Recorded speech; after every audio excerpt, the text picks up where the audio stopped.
Oh, it's been a few days since we said bye to the others in Nasha Town. Still no news about Rarer, though. Where could he have slunk off to? If only he was gone for good. But with all the trouble he stirred up before, there's no way we've seen the last of him. Hello! You must be the traveler in Paimon? Mr. Flint has been looking for you. Unfortunately, there's been a serious wild hunt attack over at the quarry. He thinks it's time to regroup and figure out a plan. The wild hunt? Oh, uh-oh. We better get over there, right away! Come on, let's go!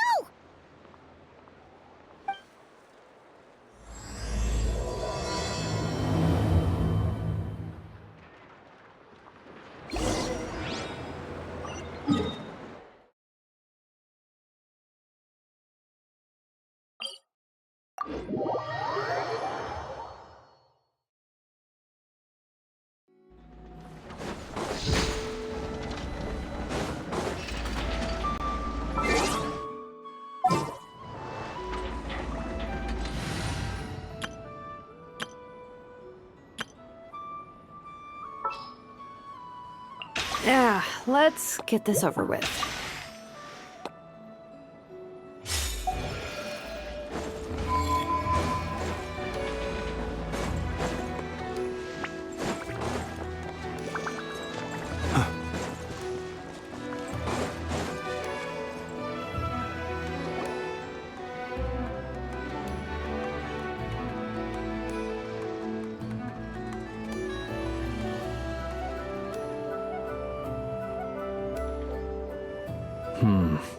I can barely sense any Kuvaki at all. This whole area feels like a soulless husk. Looks like his appetite truly is insatiable. As if the power of that energy cannon wasn't enough. He's not seriously still getting stronger? What's his endgame here? Ah, everyone's here already.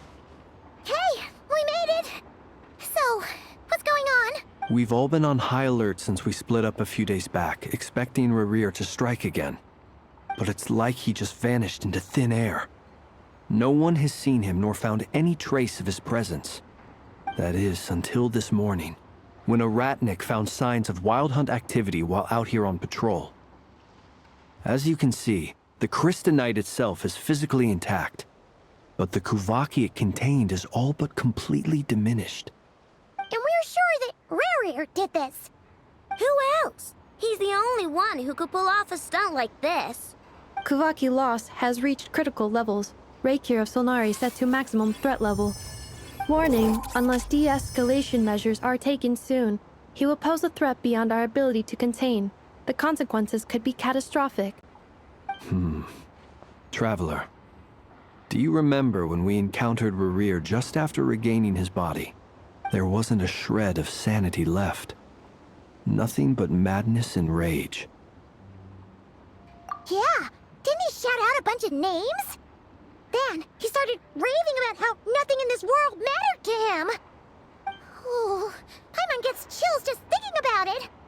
Oh, but the thought that he's still out there, lurking somewhere in Not Cry, waiting for his chance to strike? Oh, even chillier. Last time we fought, we were already at a disadvantage. If he has such overwhelming strength, why would he suddenly go into hiding? Yeah, if I were him and I wanted more Kuvaki, I'd just take it by force. No point staying in the shadows. Unless something went wrong. His whole resurrection thing didn't exactly go smoothly. The other thing is, how does someone who's completely lost their mind still have the wherewithal to cover their tracks so perfectly? Beats me. According to certain medical studies, insanity does not always entail a complete loss of rationality. It may be that he is simply living in a world of his own. That actually sounds about right. He was ranting away to himself the whole time, like he had zero interest in talking to us. There are many unanswered questions here. He could be right under our noses, and we'd still be in the dark.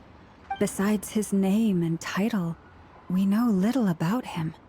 Certainly nothing about his past, or what he might be hoping to achieve. Exactly. And and we wouldn't even know where to begin looking. Even Boss hadn't heard of the Rahir of Solnari before all this. I'd be willing to bet that even if we gathered together every scrap of intel in Nodcry, we still wouldn't find more than, like, 3 useful facts about him. So, if we do nothing, he'll just keep getting stronger. But if we want to investigate him, we have no idea where to look. Last time we had Marionette and her big robo-buddy to help us, and we still barely held our ground. If we had to face him alone... Oh, Paimon's head hurts just thinking about it. What are we supposed to do against a threat this big? Well, I do have a little hunch about his next move. Given that he attacked the quarry, I'd say it's likely he'll target other places rich in Kuvaki. Somewhere like the Eye of Krati, or the Pillar of Embla. One thing's for sure. If we just sit back and let him keep absorbing Kuvaki, we really won't stand a chance against him. A perfectly reasonable hypothesis. However, it is worth noting that these 2 locations are quite far apart. To investigate them both, we'll need to split up. I agree, we should split up. Right now, Rarir's goal seems to be gathering Kuvaki, not fighting us directly. Once we're done, let's regroup on Hisi Island. Wait, why Hisi Island? If I recall correctly, your largest goddess statue was carved from Kuvaki-rich ore, was it not? That's right. Yes, it could well be a potential target of his. I should head back and start evacuating the pilgrims.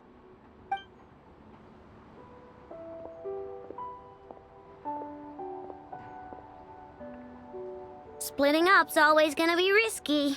But I guess we don't have much choice, right? We're in a race against time here. And if we do run into Rear, what then? That's when you follow the 3rd rule of treasure hunting. Run like the wind. Didn't you say the 3rd rule was go with the flow? I don't know. Did I? Anyway, whatever. In this situation, go with the flow means go find backup. Agreed. If anyone finds so much as a trace of Rarir, do not pursue him. Get out of the area and alert the rest of us as soon as possible. We need to put safety first. All right, we'd better get moving. Come on, Anefa, let's go.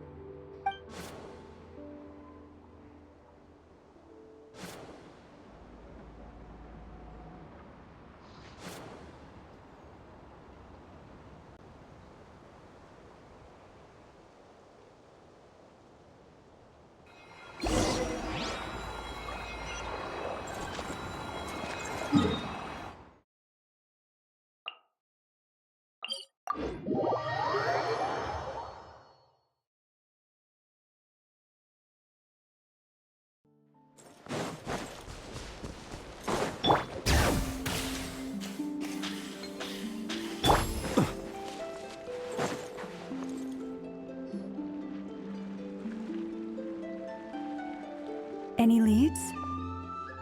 Nope. Diddly squat. No clues to where he might be hiding. It's like he's a ghost. It feels like we're sitting on a powder keg that could go off at any second. Ugh, I hate this feeling. I'd rather face him head on than be left hanging like this. So, you guys didn't find anything either? Not loving the word either. How about you, Flintz? I questioned a few Ratniki and eventually narrowed my investigation down to one suspicious individual. But by the time I got to his place, he was already gone. Almost as if he knew someone was on to him. Either that or he's just extremely cautious and doesn't stay in one place for long. He's been biding his time for a while now. The question is, where or what is his next target? No idea. Since regaining his body, he seems to have lost all interest in the fragment in my possession.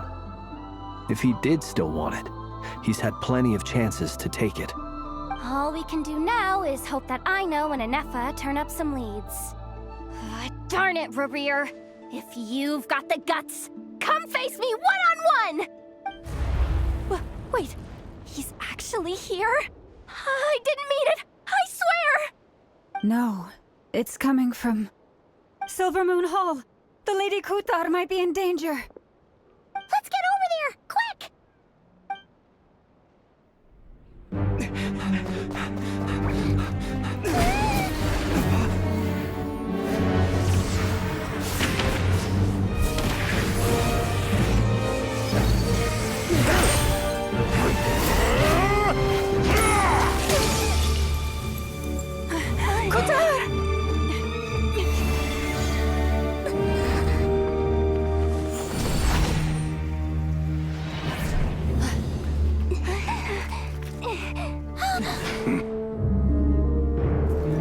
Why is he attacking the damsel elect? What's going on? No time for questions. Stop him!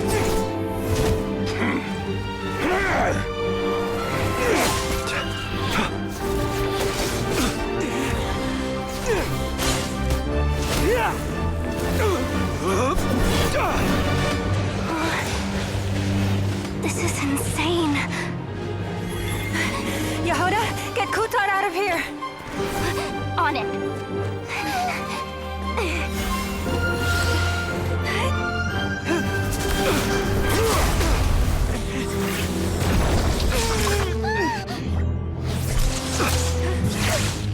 Look where your feeble light has gotten you. Now, you shall plunge into darkness. Felindus, soon, I will find a way. Watch out!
Find them.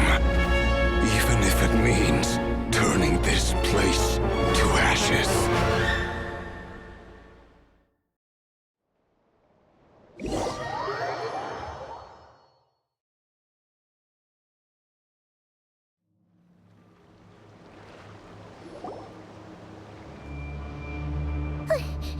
That was too close!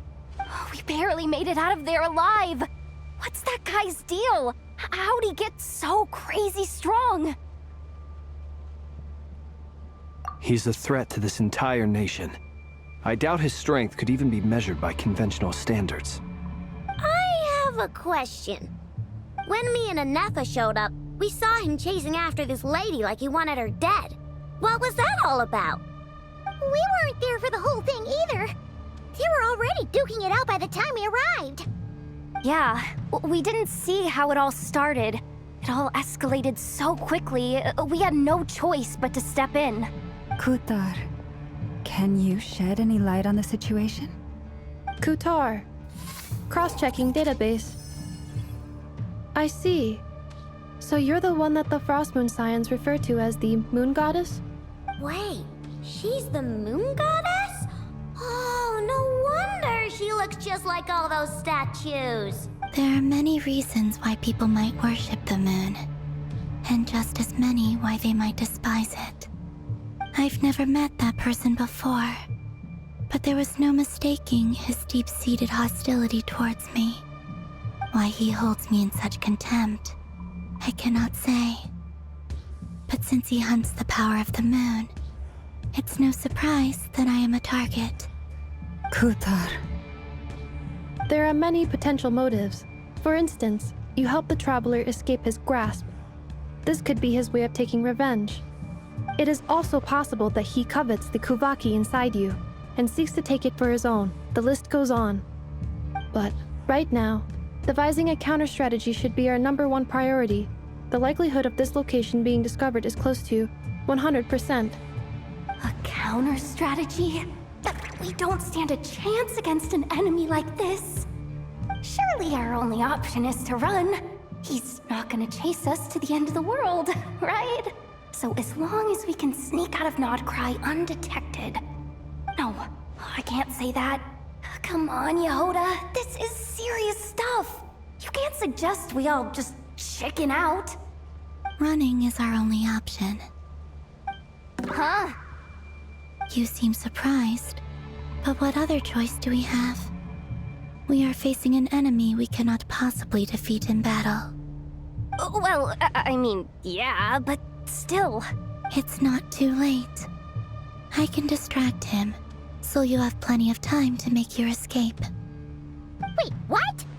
You're gonna act as bait? Doesn't that make sense? I'm the one he's after. There's no need for you to risk your necks on my behalf. A coyote doesn't stop for bypassers while it's howling at the moon. What is it, Loma? The Frost Moon Scions have already grown accustomed to life without their goddess. My presence here is no longer essential, and this is not my home, so you needn't ask me to stay. We can't just roll over and let him get away with this. That's not our style.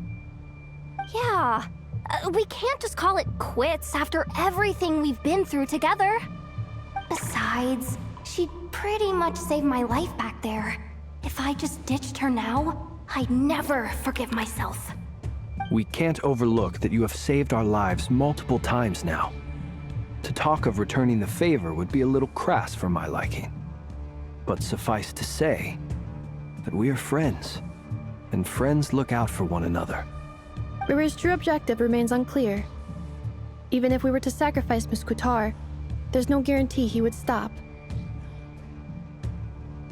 But Kutar, I know why you left the Frost Moon Scions so long ago. It was because people started treating prayer as a form of trade. They would make self-centered wishes, force you to accept meaningless offerings in return, and then expect you to perform miracles for them, as if that were their entitlement. If it were me, I might have walked away too.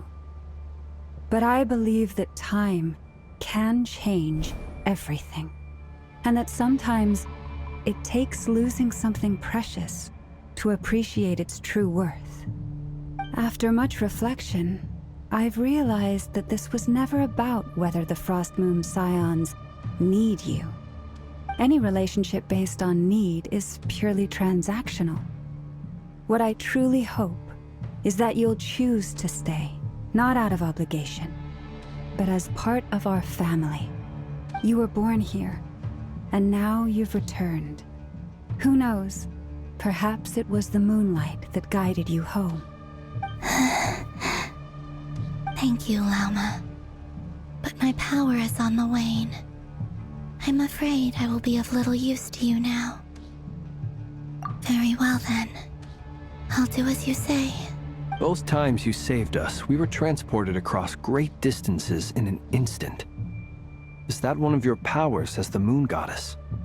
It is, but I find it very draining. I barely managed to pull it off just now, and it will be some time before I'm strong enough to do so again. Rejected by the world, my power is dwindling. Like a lake cut off from its source, slowly shrinking away. Now, it has almost run dry.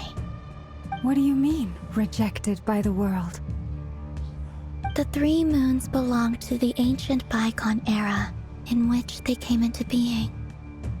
From the moment I was born, the world itself has been steadily sapping away at my strength.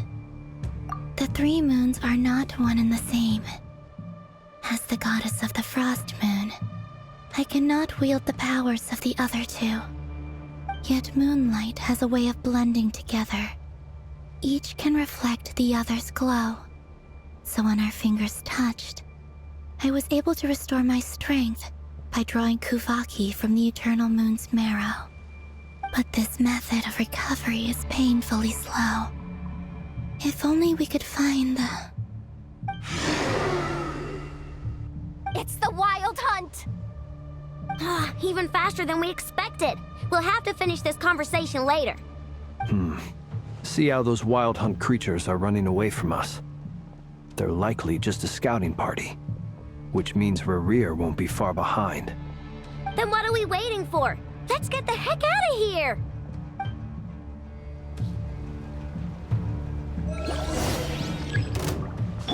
Ultimatum protocol. Getting done! The long sleep beckons. Oh, they just keep coming! This is driving me nuts! Rerir's closing in on us. You need to pick up the pace. There's too many of them! And this time, we can't fall back on Kutar's help to escape! If this goes on much longer... The night cometh. Do you fear the dark? With one heart, we pray. Receive my blessing. Getting done! Water bomb! Annihilation mode. Installation chamber deployed. Beware the creatures of the night. Be silent.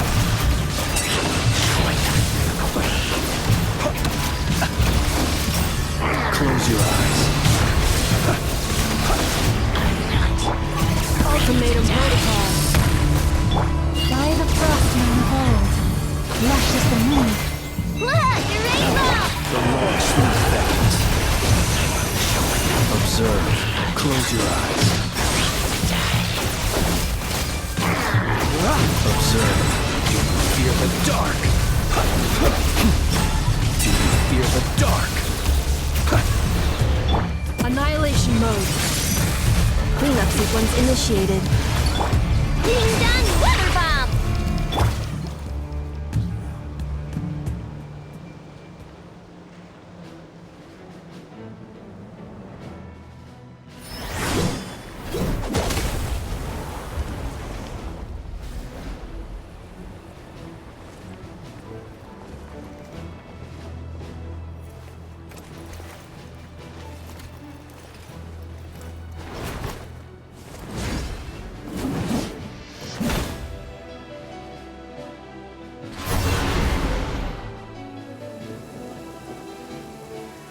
What's the matter? Bit off more than you could chew? Hold up! How are you? Uncle Varka! You're back from Amsvartnir? Whoa! You're Varka? Grand Master of the Knights of Favonius? We could save the intros for later. Right now, let's get you all out of this hellhole. Follow me. I know somewhere you'll be safe. Oh, is that where I think it is? That's the one. Come on, move! There's no time to waste.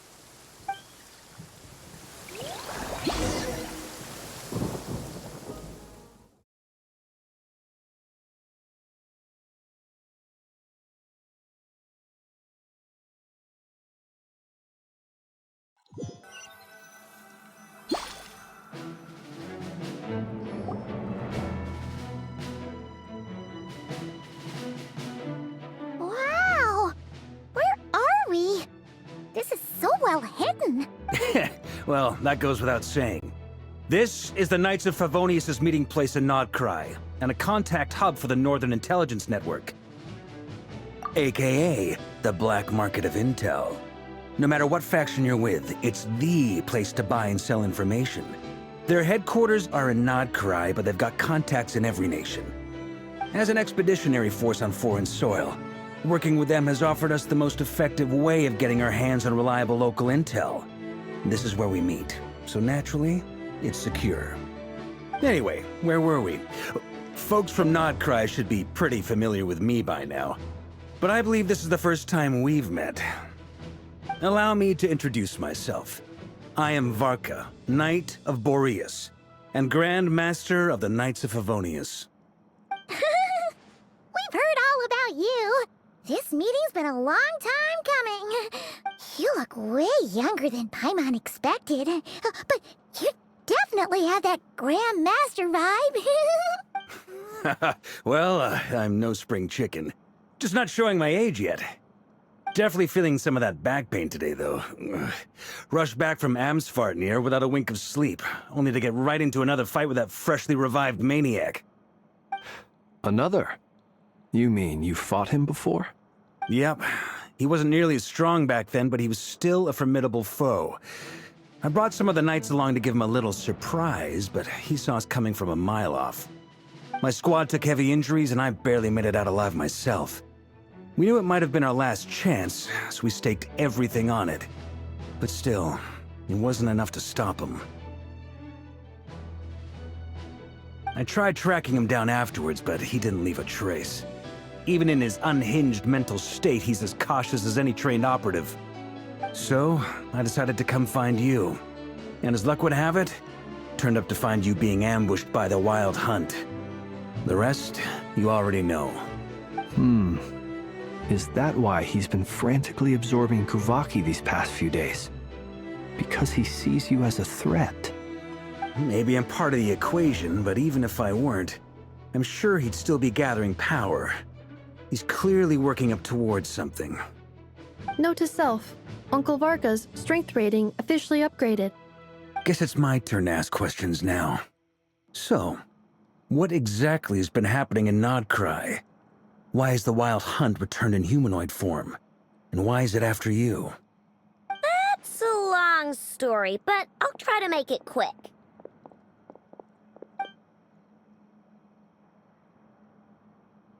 Wow, I had no idea so much had happened. Sounds like you guys have really been through it. So, the Kutar is actually a Fatui Harbinger. And all this Wild Hunt activity in Nodcry is the work of the Raker of Solnari, one of the 5 sinners. That's a lot to take in. Need some time to wrap my head around it all. I'm truly sorry, Mr. Varka. You stood with us against the Wild Hunt, and did everything you could to stop it from escalating into a full-blown catastrophe. And then, the one time you're away, it all comes to a head and all your hard work gets undone. You've got nothing to apologize for, Miss Moonchanter. You can plan 100 steps ahead and still slip up. That's just life. No one knows what tomorrow holds. You can't predict which way the wind will blow next. And, to be perfectly honest, I can't say I'm surprised. For all the times we've defeated the Wild Hunt in the past, we've never been able to completely wipe it out. Turns out, we were just delaying the inevitable. But now that a new variable has come into play, fate may well take a different course. A new variable? You mean us? Who else? And in a strange way, I think his resurgence might not be an entirely bad thing. The Wild Hunt is like an unrelenting force of nature, but Rerir is an individual with an agenda. He's gotta have a weak spot somewhere. That said, while I was explaining everything just now, some of the points that Mr. Flint's added caught my attention. You mean about our mystery ally? That's right. From what you've said, not only did they lead you straight to some key files, they also shielded Hisi Island from a lethal Kuvaki blast. I don't know who or what could pull something like that off.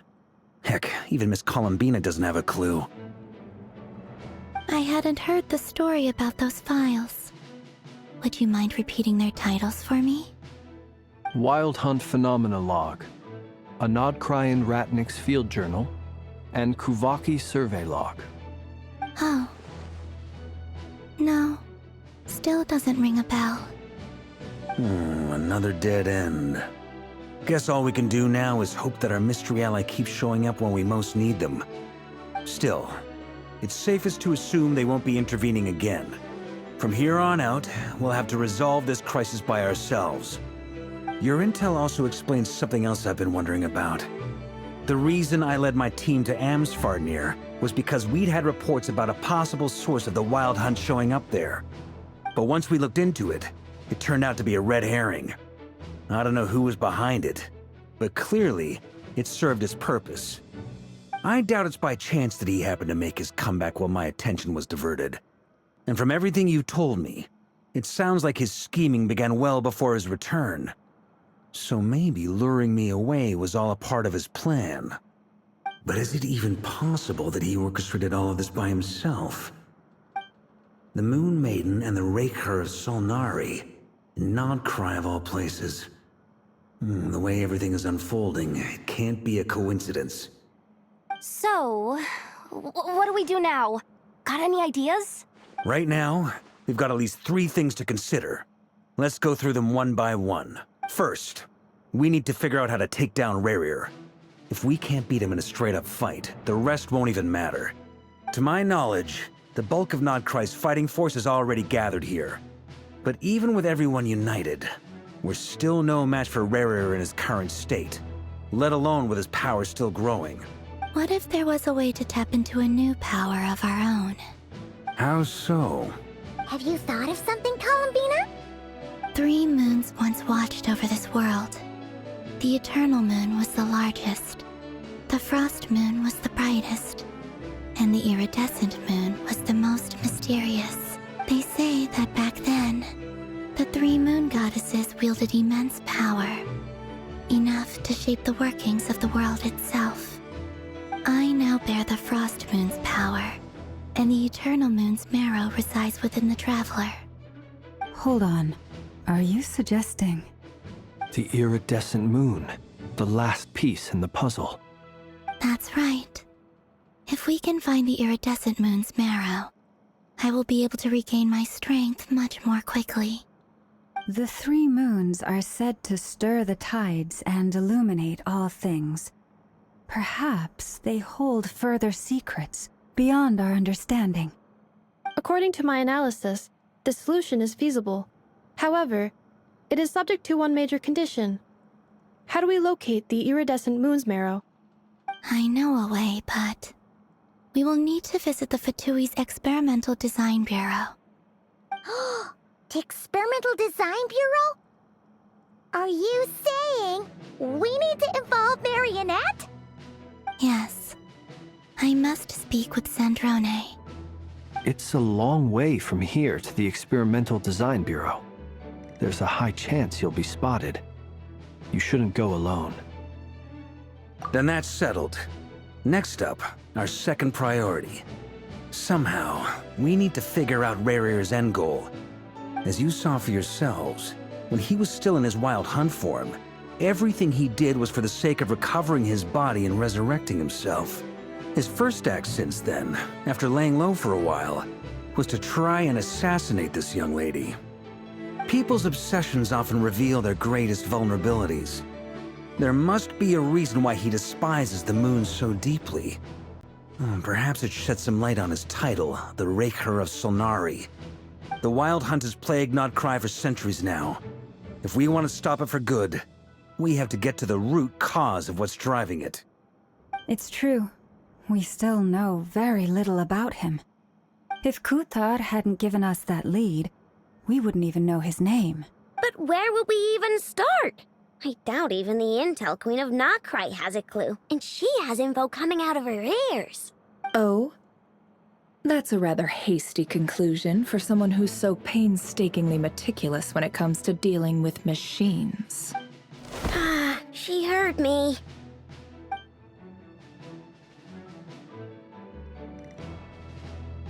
Boss! What are you doing here? I'm now asking myself the same question. I received a letter from a humble knight of Favonius, requesting a meeting to discuss a major business deal.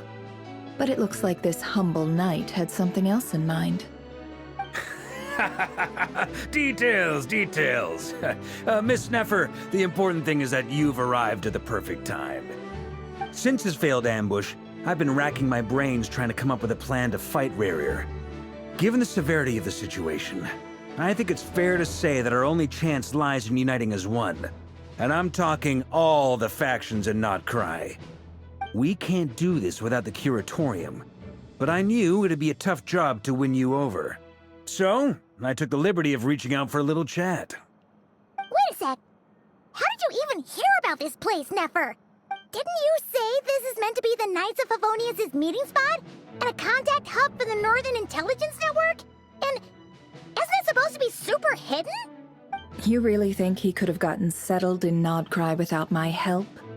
Besides, I'm the one running this gig. Of course I know where the meeting place is. Allow me to introduce the current head of the Northern Intelligence Network. If it's intel you're after, she's your woman. Pretty much seen and heard it all. Please spare me the flattery. Let's cut to the chase. Seems like you've run into some trouble, huh? Well, this certainly qualifies as an unforeseen crisis. On behalf of the Curatorium of Secrets, I wish you all the best of luck. So you're just going to sit this one out? Why should I get involved? What could possibly be in it for me? What if we told you we can't do this without you? Oh? Then I'd say you'd better make it worth my while. I don't work for free. I can't put a price on something like this. It's just not in my nature. But then again, you and I have always been polar opposites in this regard. So I can't exactly say I didn't see this coming. If you insist on compensation, I will pay you. Consider this a formal commission. Sound fair? You just don't give up, do you? Too bad. I know you well enough to know you can't afford my prices. The riskier the job, the more it'll cost. And a moon chanter's stipend isn't exactly generous. Unless you're planning to start passing the donation box around among the faithful. Boss, just a thought. If they come up short, maybe you can take the difference out of my next few paychecks. Things got really dangerous during the fight with Rerir. If this girl hadn't saved me, I'd be ley line fodder by now. I'd be gone for good, boss. If there's any way we can make this work, I'd really like to help her. Please? I'm begging you. This is why I'm always telling you never accept favors. They are the hardest debts to repay. You have to be careful who you get involved with, or you invite all kinds of misfortune. Very well, Yehoda, I will help. But just this once. Don't count on this happening again. Flynn's, that fragment that Rerir was after, do you still have it on you? Of course. Let me borrow it. I need it to follow up on some leads. Wait, you actually have some leads? Shh. This is top secret information. I get it. We all have things we'd rather keep to ourselves. Plus, I know we can count on you, so we'll leave the intel gathering in your hands. And that brings me to the third and final item. We need to find a way to distract him. We need time to make our move, so someone will have to stall him. I'm in for this part, no matter what. Anyone coming with? Count me in too. Come off it, you two. Quit playing heroes. I'm way ahead of you here. And Nefa did a scan of the Moon Goddess's Kuvaki signature, and we're gonna use it to make some decoys over at the Kramkake craft shop. Anyone who's in, follow me. Once they're ready, we'll deploy the decoys across Nogcry. So as long as the rest of you keep moving, he won't catch on to your scent and won't be able to track you down. I like it. Genius idea. No biggie. All right then, we'll split into 3 teams. Once your team has finished their mission, return here and wait for the others. Dismissed!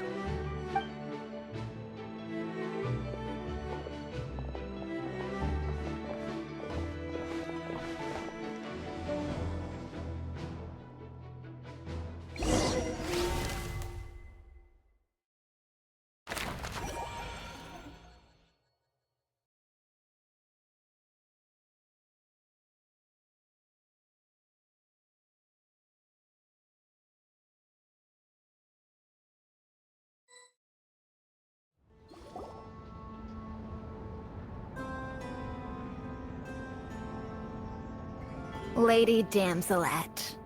Wait. And you two? What are you doing at the Kuvaki Experimental Design Bureau? We've been doing our best to mind our own business lately. But if you're just gonna waltz up here like this, you're seriously pressing your luck. Don't blame us for doing what we have to. Huh. You really think that's gonna scare us off? We're not looking for any trouble. I just want to see Sandrone. Do I need to remind you that you're still a wanted fugitive for deserting us? Out of consideration for our former ties and the crisis we're all up against, we'll let you leave in one piece. But don't even think about trying to get inside. Let them in. But... Are you going to make me repeat that? No, my lady. Sandrone seems to be in a good mood. Must be maintenance day.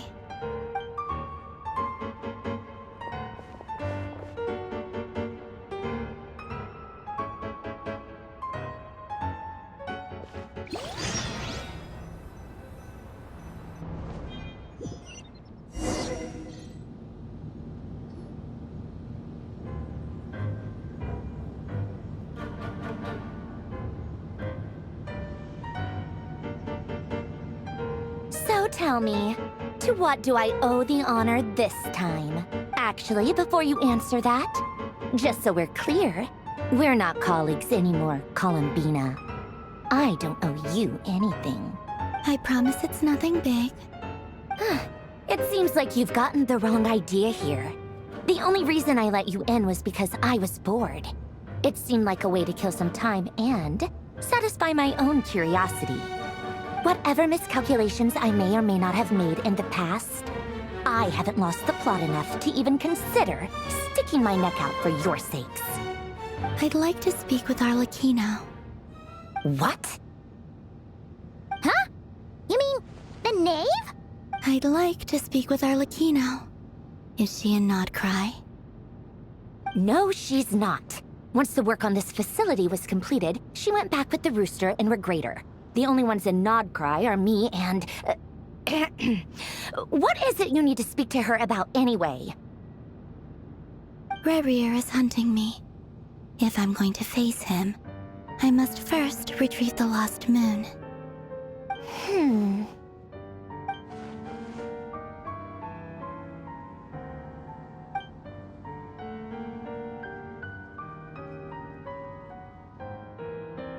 Is that a no, then?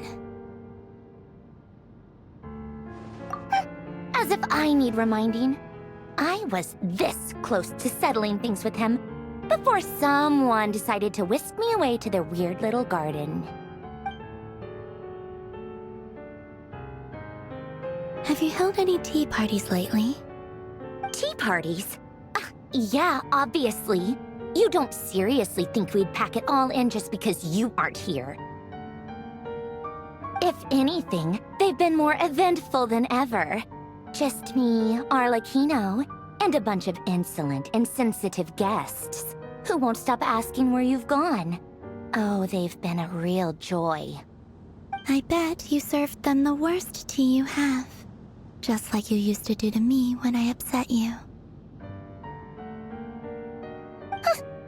Who cares about how good the tea is when there's no one around to drink it?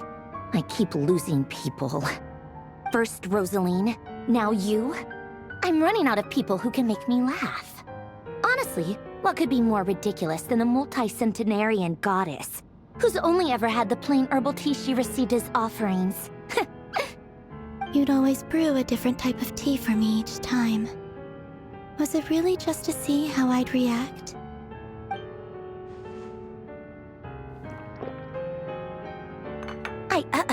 Well, duh. Why else? Watching you squirm was practically my only form of entertainment.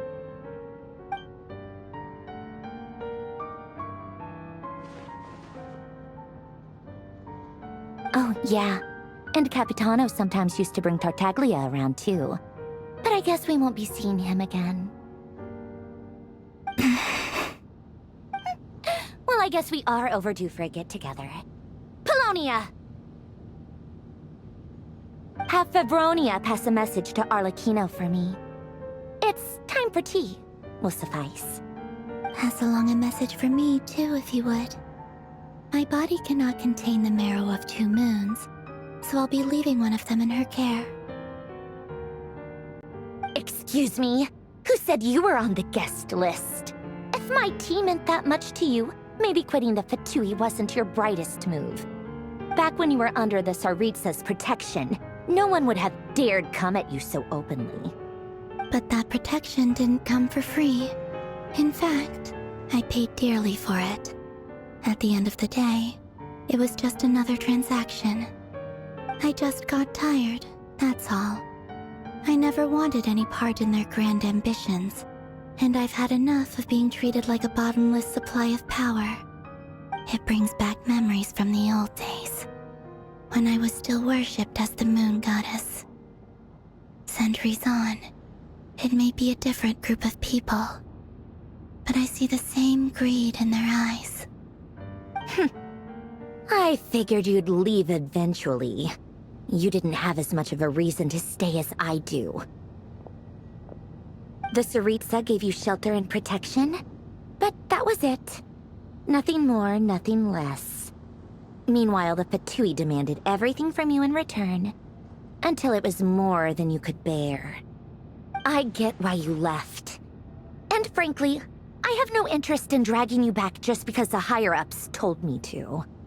But if you keep hanging around with this riffraff, the next time we cross paths, we might be enemies for real.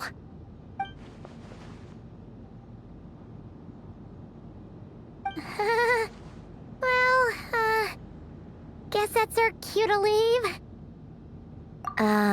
That might be your plan. But it sounds like someone else wants you to stay a little longer. Huh? What do you mean? Listen.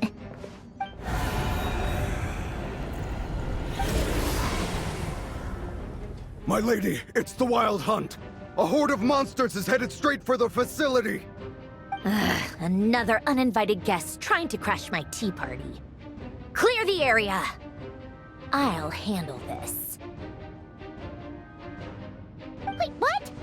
You want us to leave you here by yourself? Huh. You'll be lucky to make it out of this alive. You really think you can afford to worry about me? Go on, get out of here! You may have stopped Polonia from crushing him last time, but I've made sure that won't happen again. The entire Experimental Design Bureau is rigged for war. Stay and watch if you want, but it'll be at your own risk. You're not flagged as friendlies in the weapons system. Don't tell me what to do! Look, if you're leaving, make it quick. Or you'll just get in my way. There's a secret passage on the 2nd floor. It'll take you right to the plains out back. Stare all you want, Columbina. You're not getting another invitation to my tea party. I know. But thank you anyway, Sandrone. This is exactly why you shouldn't hang around with those people. All their melodrama and sentimental nonsense is rubbing off on you.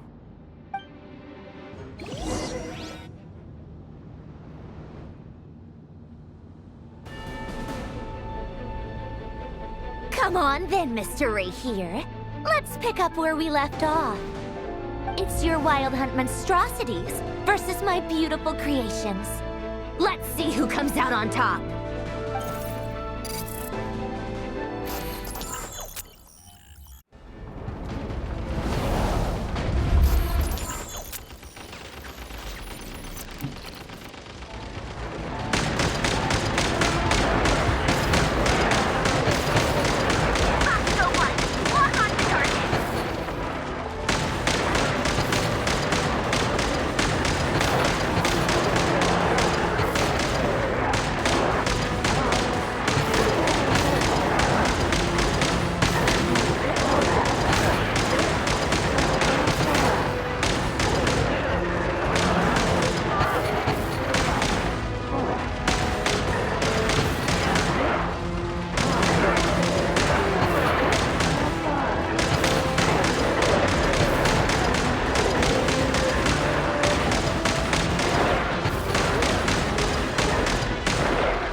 Colonia, get him! I've upgraded Colonia again since our last encounter, and uploaded every last scrap of your data. So let's finish this, once and for... She's not here. Where did she go? Hey, over here, you big... Cursed moon. Go. Keep searching. She cannot have gotten far.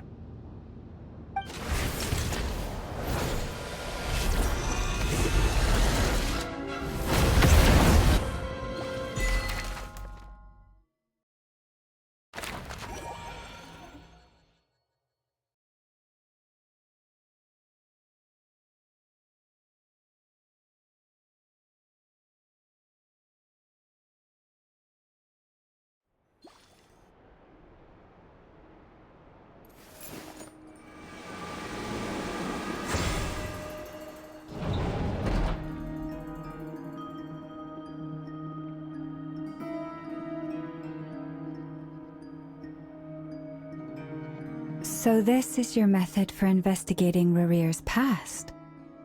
It almost looks like some kind of ceremony. Good deduction.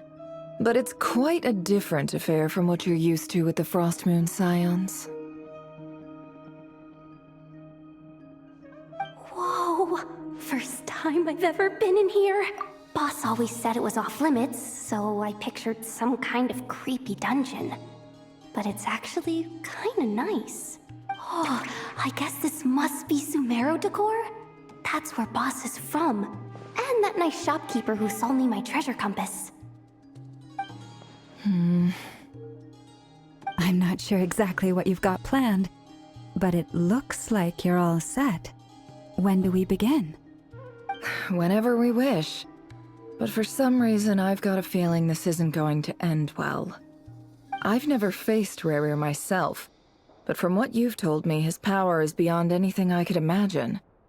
I, on the other hand, am just an ordinary businesswoman. Our paths should never have crossed, yet here I am, forced to make an enemy of him. If you ask me, you're about as far from ordinary as it gets. So what are you saying? You're getting cold feet? Once I take a job, there's no backing out. Still, I have to ask myself if the power I'm relying on will even work on an opponent of this caliber. And also how to make sure I come out of this alive if things spiral out of control. Death is the one thing we can take for granted.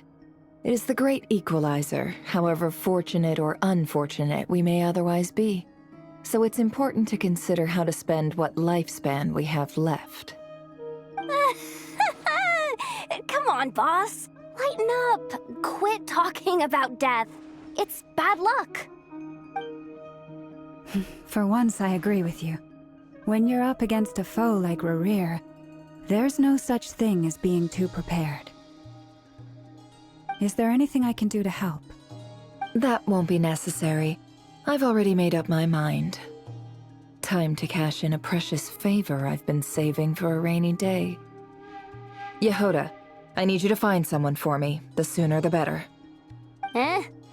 Find who? That shady merchant who sold you an overpriced treasure compass the other day. Come on, boss. You're pulling my leg again. In what way is she shady? She showed up when I was completely lost and sold me a neat little gadget that was exactly what I needed. Trust me, she's a good person. Anyway, I know who you're talking about. Don't go anywhere. I'll be right back. What's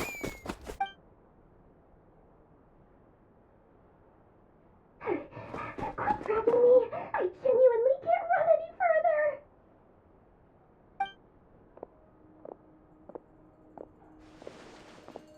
Hey, aren't you?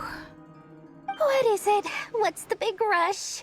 You dragged me out of a dream where I was literally swimming in Mora. I'm charging double my usual attendance fee. See, look how easygoing she is. After that rude awakening, she could have completely snapped at us. But instead, she kept it together and just asked for an extra fee. Dori Sangama Bay? I never would have pictured you two doing business together. If you want to make it big in Nodcry, it's all about connections. Lady Nefer just so happens to have a lot of intel that interests me. And she also did me a big favor in the past. It was back when I first arrived in Nodcry. My trusty assistant, the genie in my lamp, had an adverse reaction to the Kuvaki and fainted. And wouldn't you know it, that's when I suddenly find myself in a life-or-death situation. Good thing my compatriot was there to swoop in and save the day. I've been giving her a 30% discount off all of my goods ever since. Now, so that no one here feels left out, I'm willing to extend a 20% discount to fellow friends of Boss Nefer. Plus, any other friends you send my way will enjoy 10% off. What can I say? The great Lord Sangama Bay is nothing if not generous. So, let me guess. You've run into some trouble? I've got everything you could possibly need. And the more you buy, the more you'll save. You guessed correctly. What have you got in the way of survival gear? The one type of gear I've never been short on. What are you looking for? A jetpack fresh from the Academia's labs? An ancient suit of armor dredged up from the bottom of the sea? At the very least, I need to know what kind of opponent you're dealing with here. If even you're worried about staying alive, it must be pretty serious. What if I told you it's someone with the power to bring a nation to its knees? Is that so? Then we really are talking top-shelf treasures. I don't have anything like that in stock right now. I'll have to ask my supplier. Your supplier? A powerful woman, make no mistake. I can't reveal her identity, but luckily for you, I hear she's planning to visit Nodcry in the near future. If you're willing to wait, I can ask her when she's here. Can't say exactly how long that'll be, though. Then, let me put it another way. What would you do if you encountered an enemy like that? Roll over and serve yourself up on a silver platter? Of course not. I have a handy little trinket from one of my generous suppliers, which... Hold on. What exactly are you getting at? No, no! This is for my personal use only! Let's just say I'm borrowing it, all right? Just for insurance purposes. You'll get it back later. Favors are the worst kind of debt to owe, and now you've got a chance to repay one. A win-win situation, don't you think? Fine. You can borrow it for 5 days. No, make that 3. And for every extra hour after that, I'm charging you 1,000,000 mora. Deal? Deal.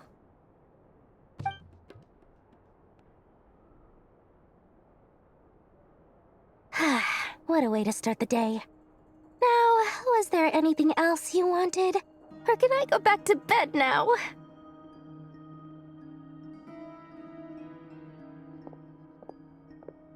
That will be all.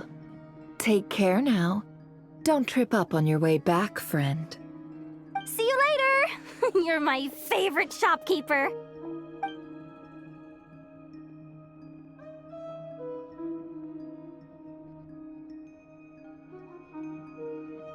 Excellent.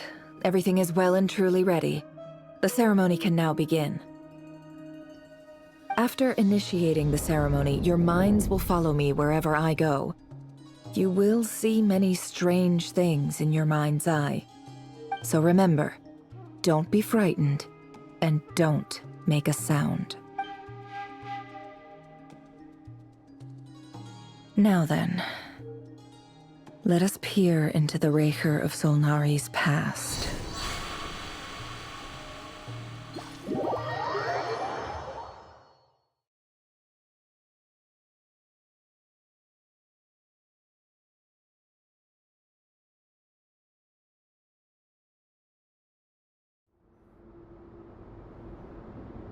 I made it. I don't recognize this style of architecture. Must be Conrian. Simple furnishings, table and chairs. It's a more ordinary house than I might have expected. Looks like the fearsome Raker of Solnari came from surprisingly humble beginnings. Unless this passed for luxury in Conria. Unlikely. It was said to be a very prosperous nation in its heyday. Anyway, I'll keep exploring.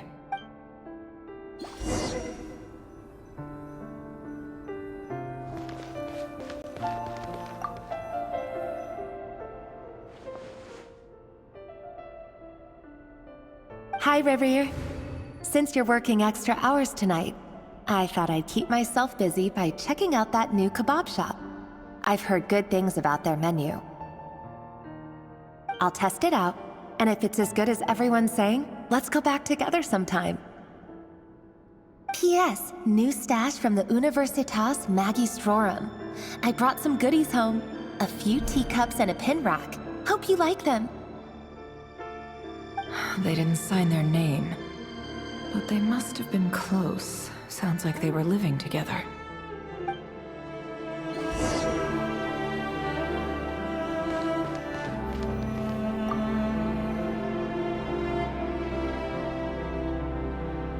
I went over to Joseph's for drinks today. They have a fine collection, but I went alone. Felindis was tied up with something and couldn't make it. Joseph asked why I came alone, but I didn't really have an answer. He then went on to ask about other things. If you ask me, someone who asks that many personal questions is too nosy for their own good. But if he invites me again, chances are I'd still go. Felindis. That's the same name Rerir mentioned. Crane imports keep falling. If things don't pick up, we'll soon be back to meat and mushrooms only. Honestly, I'm not a huge fan of that new type of mushroom everyone's been into lately. Didn't it start out as a lab-grown variety? I heard it's even mildly corrosive. Seriously, why would you even eat something like that? I don't care if it's an impressive feat of alchemy. That just isn't the kind of thing I like to eat. Grain has to be imported, and they're eating a diet of mostly meat and mushrooms. Could it be because Conria is underground, so it doesn't get much sunlight? That would explain why they use so much stone in their buildings. They even use alchemically modified strains for food. Seems like the people of Conria don't have many options when it comes to dining. I've just about saved up enough now. Time to buy it and keep it somewhere safe. Making a big purchase. I wonder what it is.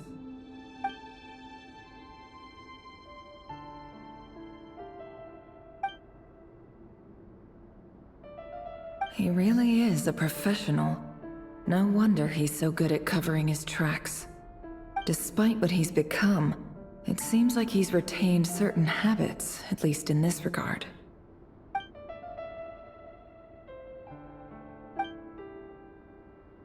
Did Rerir rip it out himself?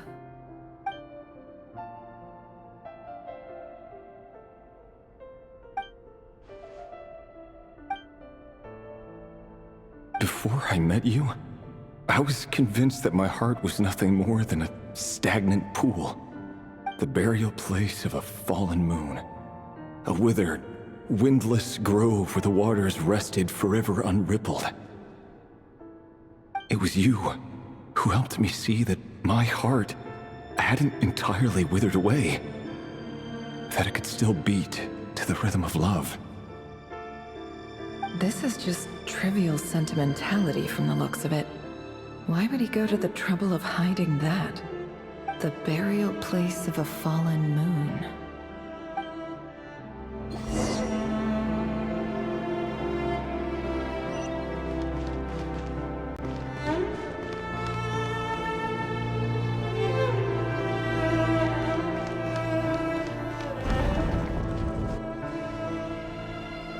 Rerir, over here.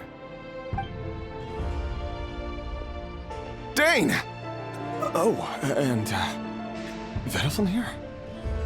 What a surprise to see you here, sir. Hello there, Rerir.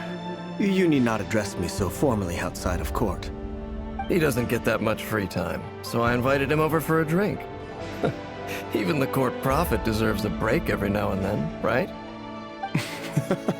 Well, I'm flattered. So, what are we discussing today? Hey, don't look at me. As far as I see it, we don't need an excuse to have a few drinks. Come on, don't give us that. Didn't you say you were about to pop the big question? How's that coming along? Who'd have thought the great Twilight Sword was an even greater gossip? I just didn't expect you to be the first one to settle down and get married, that's all. Yeah. If you told me that a few years ago, I wouldn't have believed you either. So, are you planning to come clean about your job then? I'm guessing you still haven't told her. Sure, I'll have to tell her at some point. But I'll need to pick the right time and place. To be honest, I have no idea how she'll take it. Come on, stop being such a pessimist. For all you know, she could be thrilled. I bet she'll be much more impressed by your actual job than the one she thinks you're doing now. A member of the King's Guard. Quite the cover story. Does the king himself even know? Of course he does. Anyway, enough about me. How have you been? Me? Same old, same old. Nothing much to... Huh? What's up, Ved? It's nothing. Vedifulnir, Dainsleif's elder brother. Renowned throughout the court of Conria as the Visionary, and said to possess a wisdom far beyond the reach of any ordinary man. And yet, despite the gulf between us, he seems to have something to say about me. Does he even know me? Does he see me as a friend of his brother, or just another of the Vinster King's blades? Why did he react so strongly? Was it really to do with what we were talking about? Brown, curly hair and brooding blue eyes. So this is what Rerir looked like back in the day. Perfectly normal. No different from anyone else. As frightening as this monster is in the present, there's something even more unsettling about seeing the human he used to be.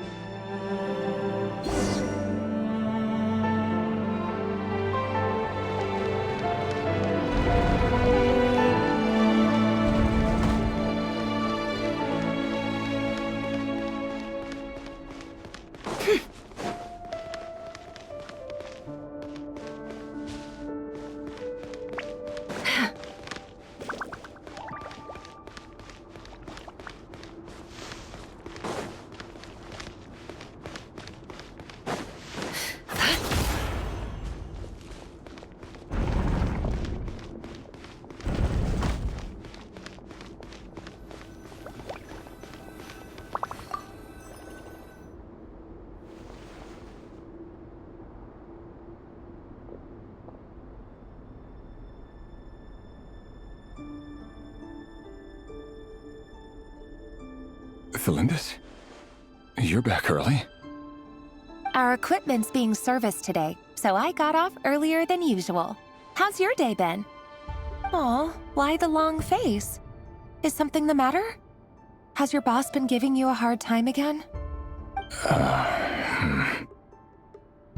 Went for a drink with Dane and the others after work. Isn't that a good thing?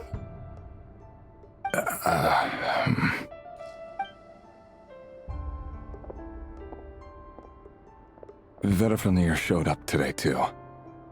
You know, Dainsleif's older brother. Ah, Mr. Vedifulnir. Yes, I've heard of him. They say that everything he says ends up coming true. He overheard Dainsleif mention that I'd recently proposed, and seemed to have an issue with it. But when I asked what it was, he kept it to himself. So, you're worried? You can be such a child sometimes, Rerir. We're nobodies. Why would the Visionary be concerned about us? I'm sure someone in his position has much bigger fish to fry. Maybe you're right. You worry too much, Rerir. We've been together for ages now, and everything's been going so well, has it not? You've even proposed to me. So, you do remember. Tell me then. What's your answer? Like I said, I need some time to decide. You can't just rush into things like this. We may be nobodies in the grand scheme of things, but if we want things to work out, we've still got to plan ahead. All right. Take your time. Just don't keep me waiting forever. Nobodies. Sounds about right. In the eyes of people like Vedalvanir and Dainsleif, what do we matter? Can someone whose gaze is so fixed on a far-flung future even see the present clearly? Besides, the dynasty's fate rests with the king and his inner circle. Whatever I do, it won't make much difference. Meanwhile, every idea they come up with and every decision they make, it affects everything. These days, the king is lost in his research, and the purge of the Crimson Moon bloodline grows ever more intense. The opposition tried to speak out, but nothing came of it. And I'm under no illusions as to why. Because we eliminated them and got rid of their bodies. A man can have 1,000 reasons to carry a sword, but there are few good excuses to use it. Yet the king has never even considered a gentler approach, and he never will. What becomes of someone who kills on another's behalf? Can he ever find true peace?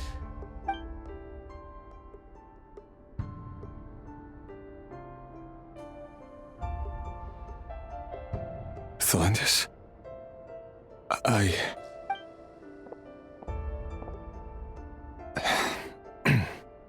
It's nothing.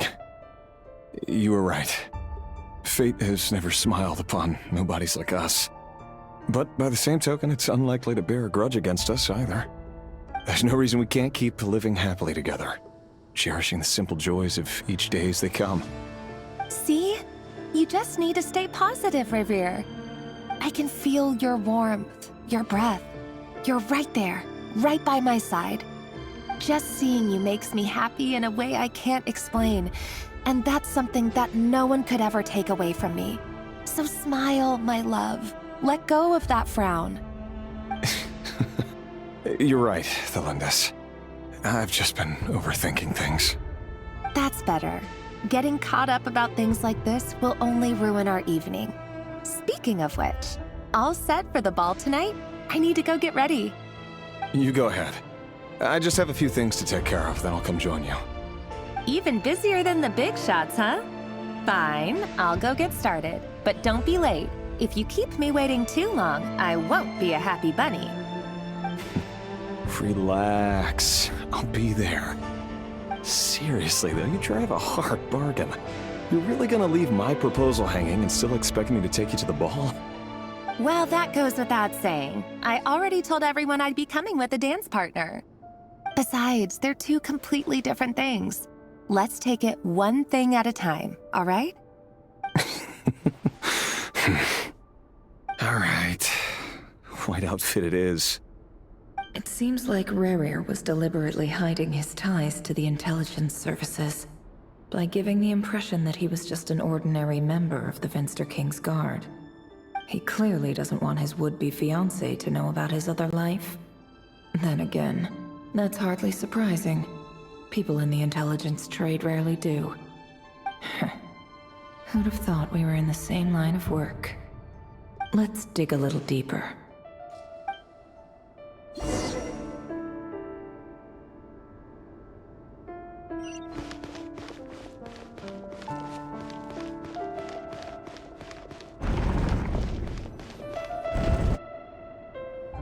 Our last operation was a resounding success, and all thanks to you, Rerir of Solnari. In total, we apprehended 32 dregs of the Crimson Moon, and 67 accomplices. After all these years since the dynasty's fall, so many of them still linger on. Indeed, it cannot be denied. Yet it was destiny that the Crimson Moon should be overcome by the eclipse, and that His Majesty, the all-seeing Vinster King, now guides our nation on the path to prosperity. Conria has no further need for a dead moon. But alas, there will always be those who refuse to see the truth, choosing instead to romanticize the past. That's not entirely true. Much about the Crimson Moon era was worthy of remembrance. And that's exactly why they keep trying to see it restored. Many of its secrets remain unsolved to this day. As it happens, that's precisely the field of study my partner is devoted to. You still haven't told her what you really do for a living. Where would I even start? How do you tell someone that you're one of the king's hand-picked executioners? That your hands are steeped in blood? You didn't choose this life, any more than I did. Orphans like us don't get a say. But I'll sure as heck be the one to pay for it. Speaking of which, we need to be more rigorous in the way we identify direct descendants of the Crimson Moon. Someone, it seems, has strong opinions about my future plans. Most likely my marriage in particular. I have a feeling that we may soon become targets of the Crimson Moon's retribution. Your concerns are not unfounded. They've taken out many of our colleagues these past few years, and for that very reason. These are no helpless lambs we're leading to the slaughter. They're wolves in sheep's clothing. Take care, Rayhir of Solnari. I look forward to toasting you at your wedding. Thanks, Thorkel. You look after yourself, too.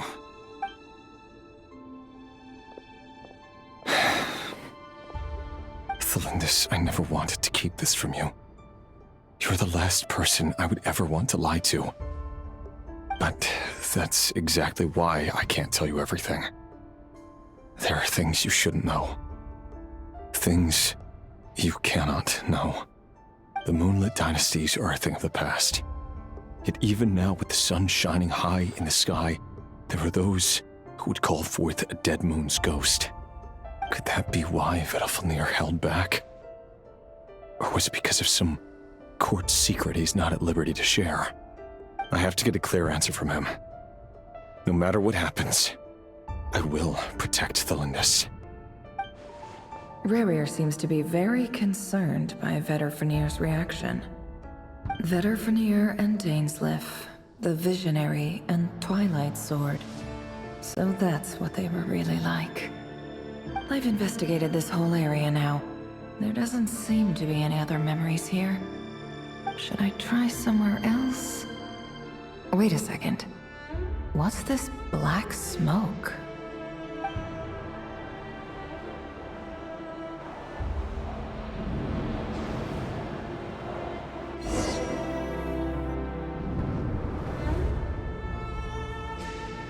So, he's late after all. Just you wait, Rayhir. You're in for it. Big time. Are you waiting for someone, ma'am? Could I tempt you into buying some flowers? Oh, sure. Pick me out a pretty bunch if you would. Thank you. But I'm afraid none of them are as pretty as you. For someone so young, you sure have a way with words, don't you? I'm only telling the truth. Look me in the eyes. You'll see I'm not lying. You're... May we have a word in private? Who are you? And what do you want? It doesn't matter who I am. Too many of our kind have fallen lately, so I decided to take the risk of reaching out. Not long ago, the Rayhir of Solnari led an assault on one of our strongholds. We suffered many casualties, and many who came to our aid lost their lives as well. Sorry, I don't know why you're telling me this. And I don't want to get involved. Wait, hear me out. This time we finally got a clear look at his face and learned his true identity. His name is Rayhir, and he claims to be one of the King's guards. What did you say? A cruel irony, isn't it? The man you're set to marry leads a double life as a brutal executioner. But surely, you must have caught a whiff of the blood on his hands. Why are you telling me all of this now? Simple. It's because... How strange. Rarier was nowhere to be seen in that memory. It clearly belonged to Thelindis. Rarier couldn't possibly know what happened if he wasn't even there. Why would her memories appear in his fragment?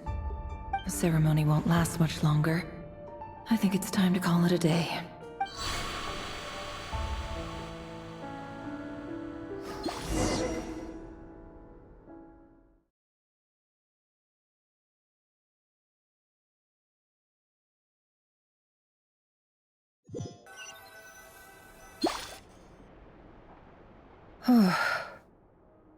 So that was your doing?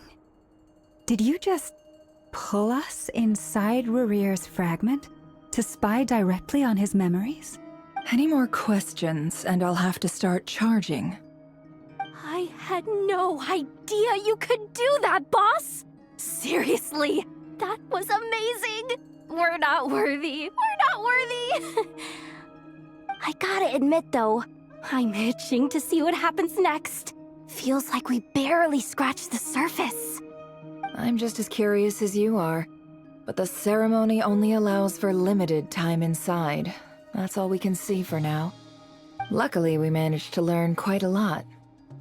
So far, so good. I just hope the others are doing okay too. Especially the group with the Traveler. Their mission is a risky one. Let's hope it's all going smoothly. If you're worried about them, go see how they're doing. If I know Boss, she's gonna need some time to write up all the details and make sure it's all coherent. I'll stay behind to lend a hand, but feel free to head back and meet up with the others.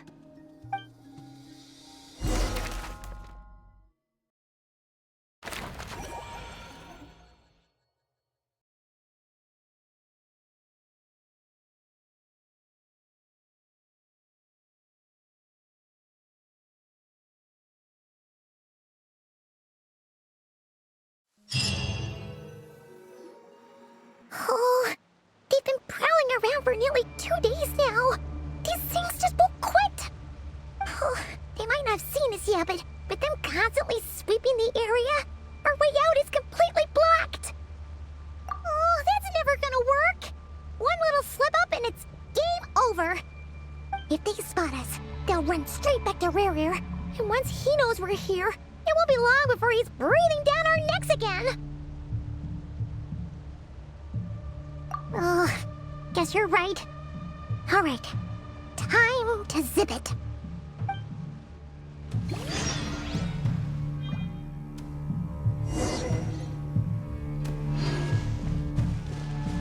Quick, hide! We almost got spotted!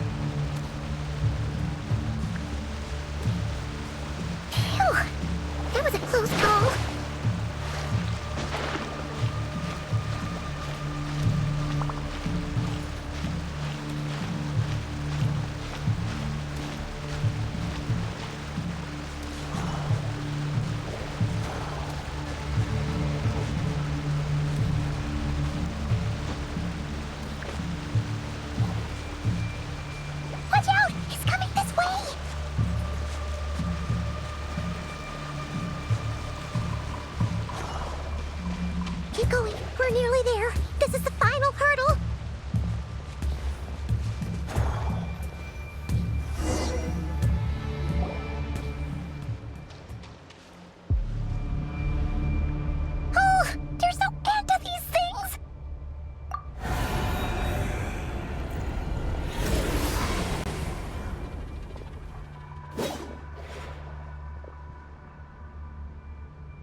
Sandrone was right.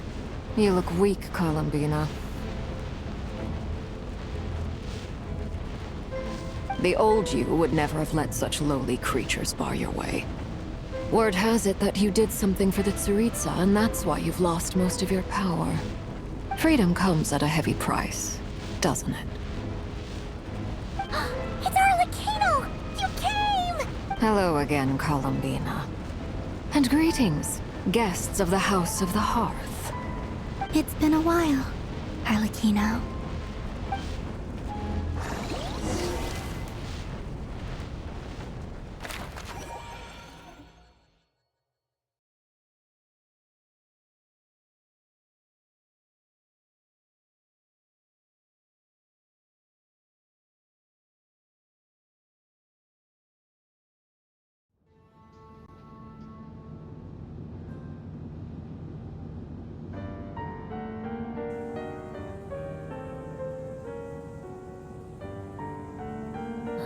Stupid right here of stupid Solnari.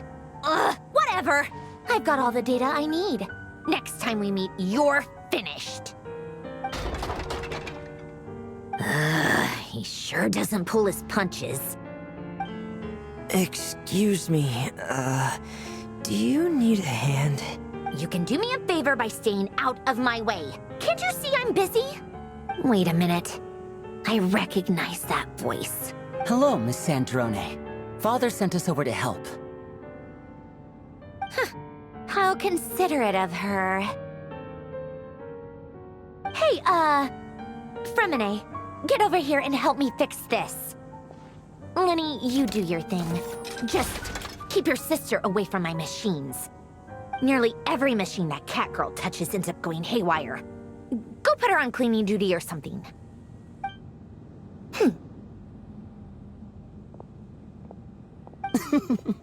Then let's start downstairs. Fremine, we'll leave this place to you. You've got it. Wait a second. Pretty sure there's still some tea in the cupboard. If you want some, you'll have to make it yourselves.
It's a relief to see you all made it back in one piece.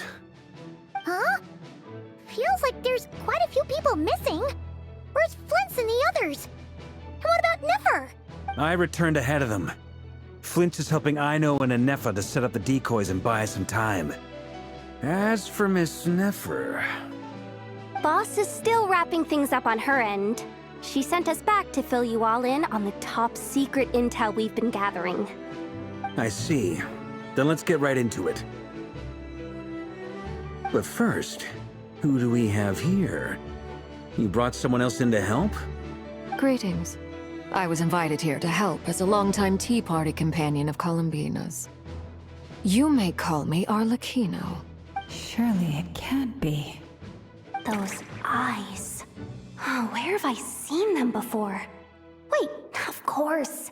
In those memories we just saw. The only Arlecchino I know is the fourth of the Fatui Harbingers. So either you share a pretty uncommon name, or you're more than just a tea party buddy. You're well informed, Grandmaster. A man from Mondstadt living all the way out here in Nodcry, and yet the people and affairs of Snezhnaya seem to hold a special place in your heart. Oh, the feeling's mutual.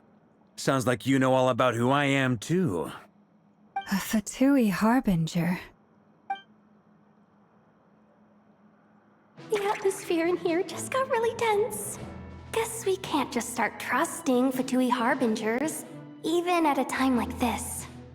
I must admit, though, I'm a little curious. Seeing as the Moon Goddess no longer belongs to the Fatui, what makes you so willing to put your neck on the line here?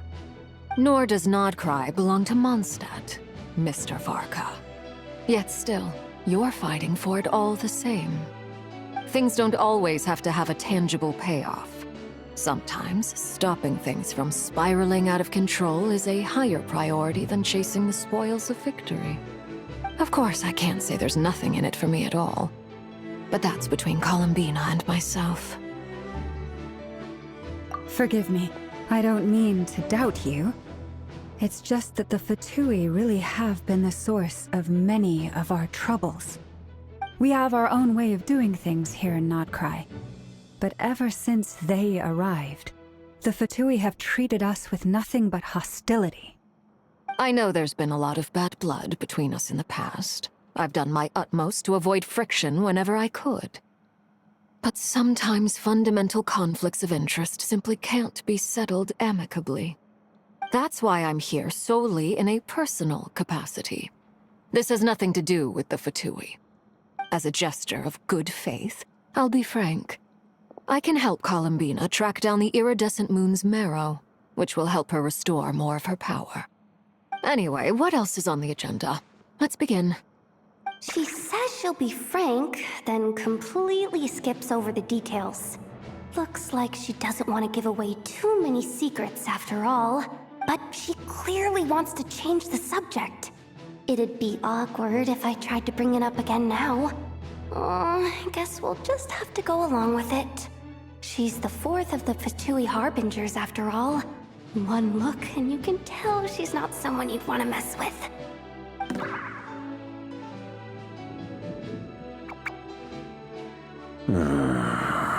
Well, since Miss Arlecchino sounds confident in her ability to handle that, we'll proceed to the next topic. Yehoda, time to share that top-secret intel.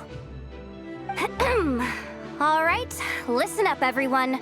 First, we now know that Rerir was originally a Conrian secret agent whose primary mission was to hunt down and assassinate the so-called Dregs of the Crimson Moon. The Dregs of the Crimson Moon? In the memories, there was a lot of talk about the Crimson Moon and Eclipse, and a whole bunch of other stuff from the time of Conria.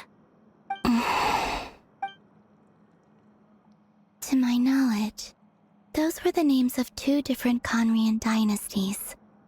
Long, long ago, it is said that the people of Conria worshipped the Crimson Moon, drawing a mysterious power from its reflection. But one day, a coup saw the Crimson Moon eclipsed, hence the name of the new dynasty that replaced it, and how it became the new emblem of Conria. Still, long after the Crimson Moon dynasty had fallen, the last ruler of the Eclipse dynasty, the Vinster King, still coveted the secrets it left behind.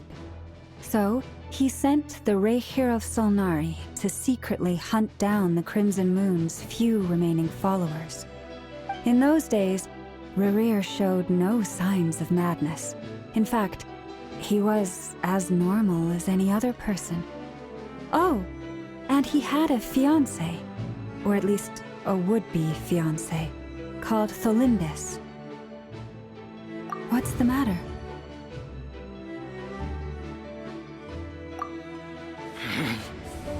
Certainly, Granddaughter.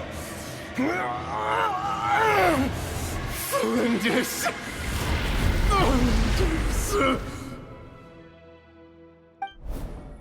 Interesting. Anything else? What about this would-be fiancée of his? Do we know anything about her? Well, she was a researcher at the Universitas Magistrorum, but it felt like she was hiding some kind of secret. Oh, and one more thing. For some reason, Rerear's fragment also contains some of Thelindis' memories, though only a very small portion. Well, no shortage of potential leads, I'll give you that. In any case, it sounds like we can conclude that while Thelindis was still around, Rerear appeared to be lucid and quite normal. Thelindis, it seems, must have been the one thing in this world that he couldn't let go of. Tell me, though, were these pure-blood Conorians we're talking about here? Why do you need to know that? Hold on. If she was a pure-blood Conrian... Oh yeah! Just like how it was with the captain! If we could somehow find her, do you think there's any chance Rerear might regain some of his sanity? It's possible, but it would take a miracle. We can't pin all our hopes on that. That merchant who Nefer knows, Dori Sangama Bay. Maybe we could hire her to look into it. All right, then. Let's keep working in our separate teams.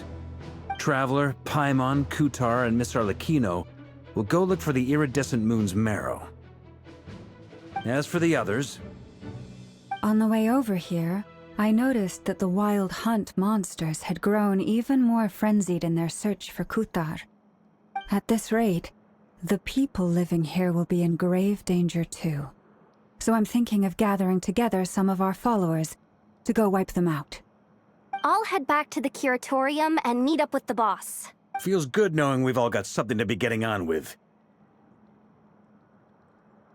Given that the Wild Hunt has been a lot more active lately, the Lightkeepers have likely begun their own operations too. If that is the case, someone will need to pass the news on to Flint's. I'll hold the fort for now, then discuss our next move with Flint's, Aino, and Anefa when they get back. Alright then. Well, the clock's ticking. If that's everything, we'll be on our way. We'd better get moving too.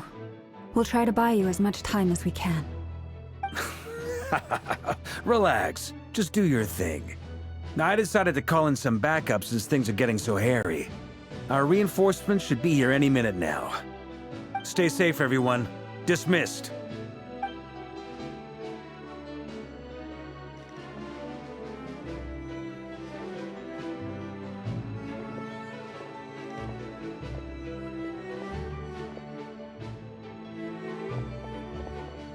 We're back. Did we get here a little early? Or a little late? A tad late. The others have already set off. To summarize, our resident moon goddess has found us a new ally, and Boss Nefer has uncovered some promising info. Everything going smoothly on your end? Not great. I don't know how long we can stall them for. The decoys are getting taken out way faster than we imagined. I'm gonna make some more later, but I need a timeout first. I'm so tired right now. Oh, right! Inefa, could you fill in Uncle Varka on what we just discussed with Flint's? Sure. Uncle Varka, you previously told us about how when you went to investigate a source of the Wild Hunt in Amsvartnir, you discovered that it was just a diversion. But according to Flint's intel, several outbreaks of the Wild Hunt had already occurred in Nodcry in the period leading up to that. That was before Rerear had regained his body, when he was far from regaining his full strength. In other words, in theory at least, he still lacked the means to act in two places at once. Flint's, with everything that's been happening, the Lightkeepers across Nodcry are rallying to fight back against the Wild Hunt. They're gonna need your help. I know, I'm sure you're capable of coming up with something far more effective than decoys. But for now, you should stay here and get some rest. Anefa and I will head back over to Amsvartnir to see if there's anything I missed. I told you Uncle Varka would say that, didn't I? A deal's a deal. Not a word about my snack intake for the next week. Database updated. Reliability of Aino's predictions increased. What does that mean? They were betting on how you'd respond after hearing their intel. It's the obvious choice, isn't it? That's hardly worth betting on. We already decided that Anefa should go investigate the situation over at Amsfartnir on her own. You might as well stay here and keep watch. Someone needs to hang back and oversee our strategy meetings. And besides, you still haven't fully recovered from ambushing Rerir. So I've ended up with the easiest assignment. Well, I appreciate it, everyone. See you when you get back.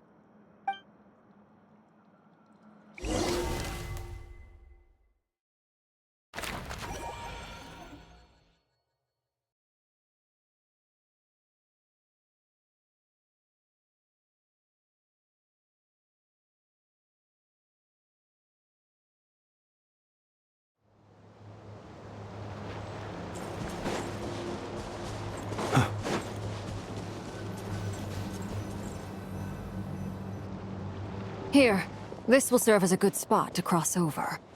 Arlecchino, hold up a second. Since you brought us all this way, would you mind telling us what you've got planned? We still haven't got the slightest idea what's going on here. And if even Columbina doesn't know where the iridescent moon's marrow is, how do you? Simple. Because I am an inheritor of the royal bloodline of the Crimson Moon, and one of the last surviving embers of the Two Worlds' flames. Huh? Are you serious? As in, you're a descendant of that Crimson Moon dynasty we were just talking about? The one from ancient Conria? Your surprise is understandable. I was also taken aback when I first learned of it. But the more I thought about it, the more I realized the signs had been there all along. When I was young, I discovered I could wield a very special kind of fire. It coursed like blood through my veins and smoldered away inside my nerves. What's more, whenever I experienced strong bursts of emotion or drew too deeply on this power, it was like some kind of presence within the fire would begin to gnaw away at me, consuming me from the inside out. Exactly. That is why my hands are like this, too. At first, I saw it only as a curse, but once I became a harbinger, the jester apprised me of the truth. Together with my own investigations over the past few years, there are several things that I have gradually come to understand. For instance, take the so-called Crimson Moon. In truth, it is nothing more than the shattered remnants of the iridescent moon, fused with the abyss to prolong its lifespan. Since this blood flame was bestowed upon me by the Crimson Moon, it is a fusion of the iridescent moon's former power and the corruption of the abyss. You all understand the nature of the abyss well enough. I draw upon its power, and in return, it hungers for my soul.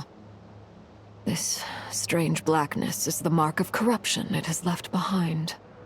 If I recall correctly, you once told me that if the corruption ever made it to your heart, you'd become a completely different person. Yes, and that's the reason I'm always careful not to push my power too far. It's essentially a never-ending tug-of-war. Whew. Sounds intense. Anyway, the rest of my story can wait. Is there anything else about the Crimson Moon or the Iridescent Moon that you're unclear about? Paimon has a question. So, the Crimson Moon that the Carians used to worship was actually the Iridescent Moon, right? Which was one of the three Moon Sisters. Does that mean that the Carians were to the Crimson Moon as the Frost Moon Scions are to the Frost Moon? So much of that history has been lost. We have no way of knowing exactly what they were like. But I would suspect that the Conrians weren't as devout in their moon worship as it might appear. The iridescent moon's remains simply served as their link to the abyss. Later on, perhaps someone discovered a way to make direct contact with the abyss. Or maybe there was some kind of ideological divide. Either way, a dissenting faction staged a coup and drove out the royal heirs of the Crimson Moon dynasty. Still, Even with the dark sun looming high overhead, the Crimson Moon's glow never truly faded. If you want living proof, it's standing right before you. The first time we met, I sensed something familiar in your presence. When I looked at you, I felt I could see that mysterious red moon in the corner of my eye. In your flames, I saw its broken image, surrounded by a strange black aura. Well, I appreciate that you kept it to yourself. Much about the Crimson Moon is still a mystery, and I'd prefer not to end up as the object of an insane research project. Anyway, time is against us here, so if there's any other questions, they'll have to wait. I just want to make sure I've got one thing straight. In her letters, Sandrone mentioned that since you are unable to contain the iridescent moon's marrow yourself, you intend to leave it in my custody, correct? That's right. For now, it's the only way I can pay you back for your help. The iridescent moon is already part of who you are, so with its marrow in your possession, you'll be even more powerful than before. Deal. Then let's get started. Get what started? What does this place have to do with the Crimson Moon? When I first became a Harbinger, the Jester gave me a book called Parenheri, also known as Leobranto Inamorato. You should be able to buy a copy next time you're in Fontaine. It's a love story set in the Crimson Moon era, but setting aside the tangled romances of its characters, it also records a few interesting details.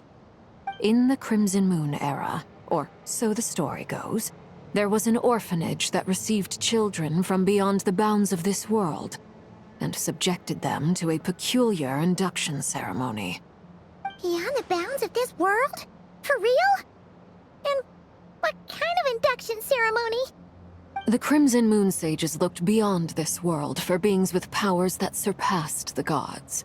But fearing they might lose control, they subjected these children to a process of refinement. They made these children crawl up a fireplace and kept asking them, "Have you died? Did you see it?" Until they finally admitted to having died and seen a crimson moon. The adults embraced the children who passed the ritual, telling them, "Within the fireplace, you have traversed the flames between two worlds. Here and now, you are born anew." The book leaves much unsaid, but I suspect that this was their way of branding the children they had enrolled, leaving an indelible mark upon them so that they would forever live in the Crimson Moon's light. That explains why I can't sense the Crimson Moon's marrow in this world. It makes sense that it would be sealed in a special space that can only be accessed temporarily through some kind of ritual. But there's no fireplace here. Do you see a chimney anywhere? Oh, are we supposed to build it ourselves? Okay, fine. Paimon will go find some bricks. That won't be necessary. The fireplace is purely symbolic. The key to the ritual is crossing the flames between two worlds. In other words, the flames that burn within me. Those burned away by such flames leave behind a kind of ghostly afterimage in the world. In the days of Conria, people believed they could be used to bridge the gap between the two worlds of life and death. In short, I can open a passage to that space for you. That's the easy part. The catch is I'll need to stay on this side to keep the passage open, so I won't be able to come with you. Once you're inside, you'll have to find your own way. Very well. Then I'll open it up. Traveler, spare me a little more moonlight if you would. I may need it.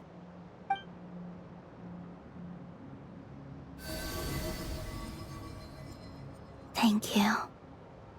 I feel like I've recovered some of my strength now. It should be enough to move us across short distances and confront whatever dangers might await.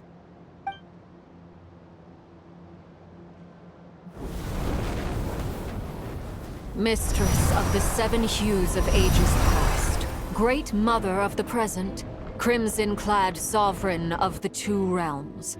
By fire severed, by fire renewed. I offer myself now, and beseech your descent.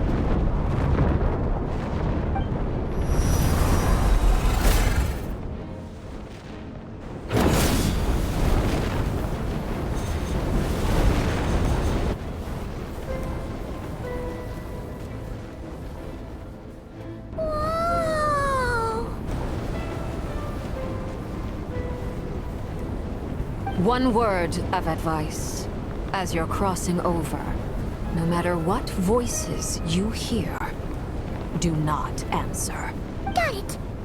I sense a sinister gloom inside, but also the familiar light of the moon. I feel that I am about to meet an old friend who has changed beyond all recognition. All right, let's go.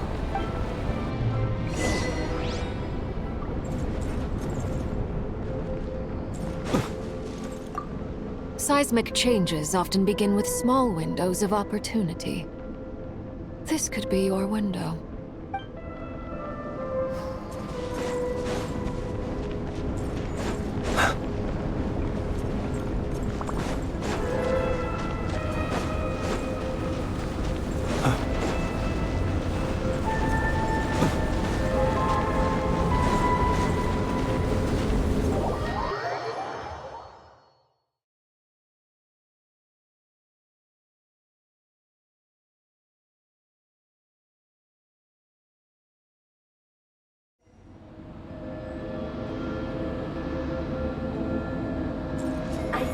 Your presence and great death and rebirth.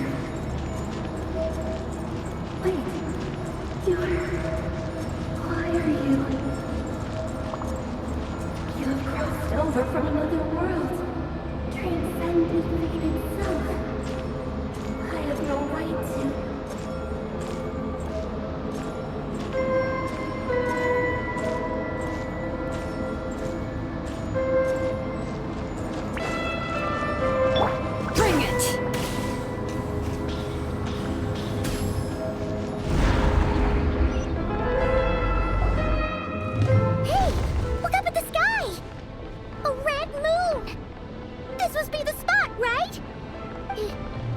Is that the abyss? It's practically filled the entire place. What now? What a tragic sight. Fragments of your broken body, seized by the abyss, and hung up aloft like mummified remains. Iridescent moon. Was this truly what you wished for? Careful. There's something spooky about this place. Feels like something is lurking in the fog. Paimon's right behind you. Whatever you do, don't run off without her.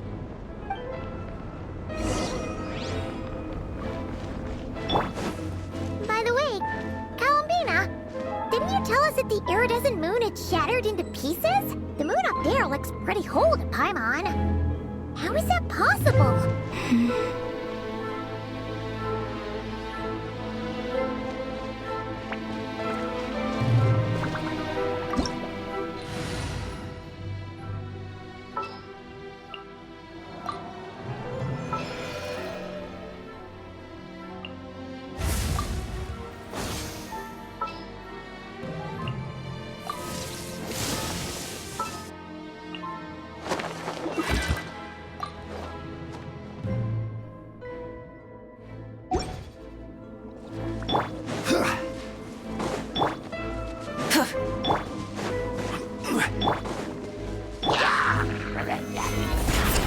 Strike a pose!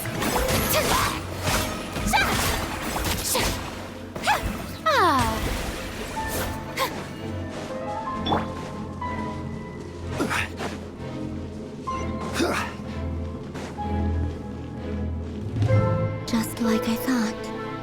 It was only a facade.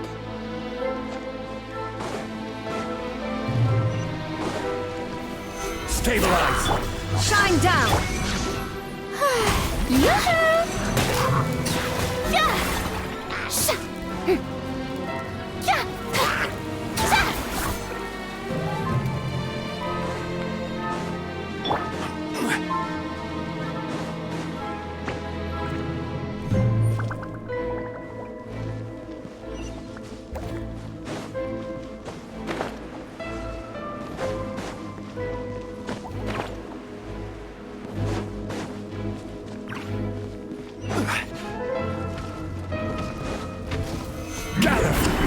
Illusion shattered! Rise with the sun! Strike pose!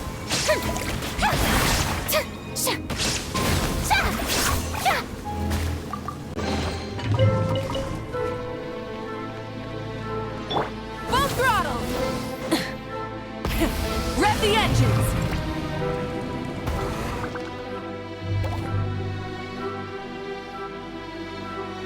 Huh?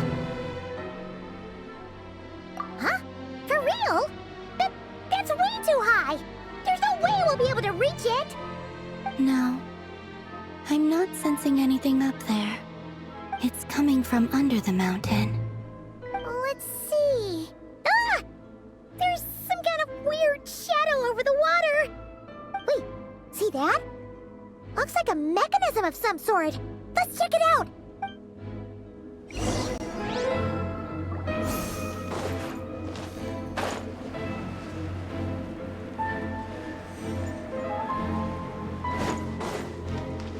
Try and stop me! Looks like a device from the time of Kalia. Maybe people once came here to study the Crimson Moon's domain, and they left this behind. Oh, if we can activate it, we might find some clues.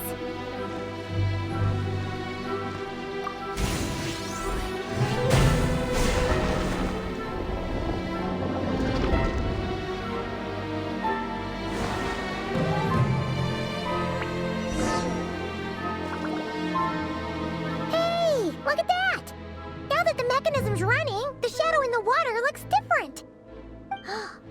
Do you think these mechanisms might be the key to unlocking the secret? Let's try to find more of them! Felindis, we'll leave the rest of the research in your hands. We'll be heading back now. I hope this isn't ruining date night. Ugh.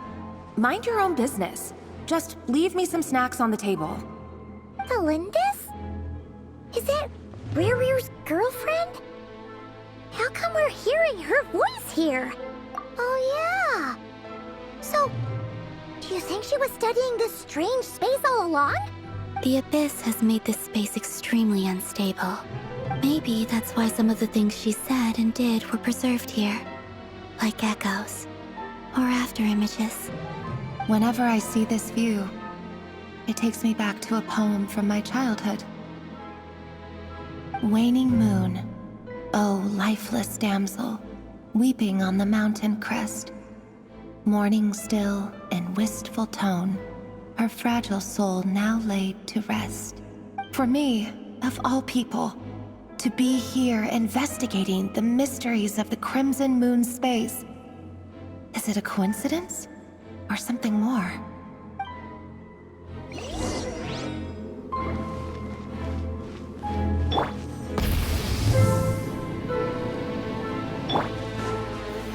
Solidify! There is no escape!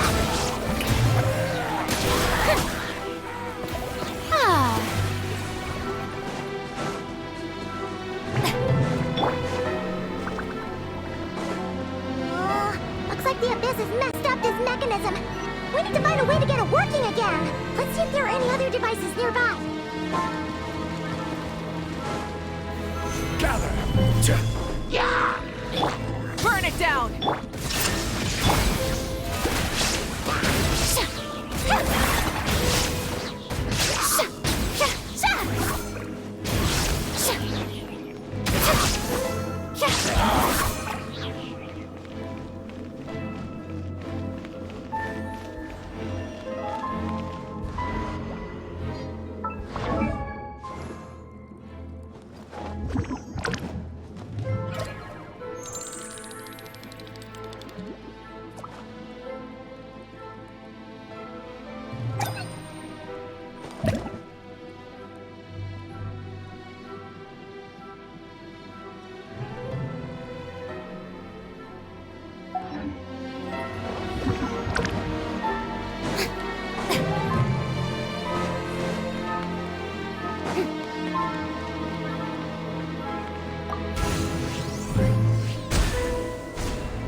So the moon marrow, or rather the power of the 3 moons, is the key to unlocking... If it really does exist, then maybe this madness can finally be put to an end. Full throttle!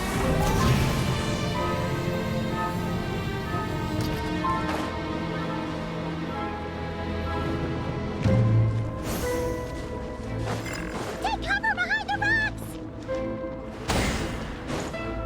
Stop me!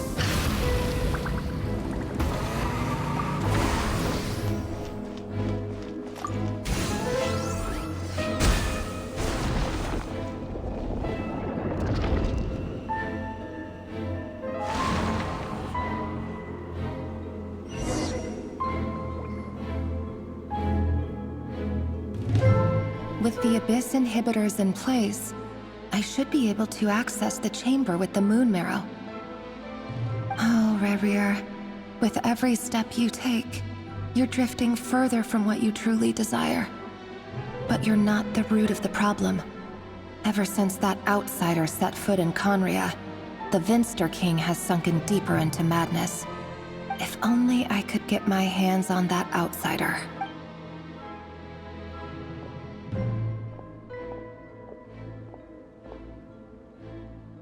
Hey, look! The moon's reflection is back to normal! Elendis' voice mentioned a chamber with the moon marrow. Do you think maybe it's hidden in the moon's reflection? It must be. For within it, I sense the fragile aura of a dying soul. Then there's no time to lose! Let's go!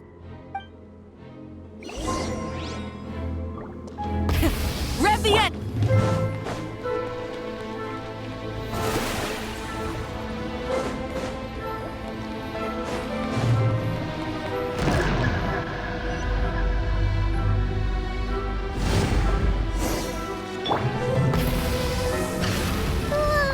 These things are so creepy!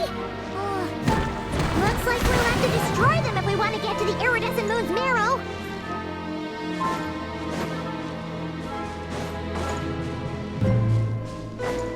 Rise with the sun! That must be the iridescent moon's marrow! Oh, but we'll need to destroy these things before we can reach it!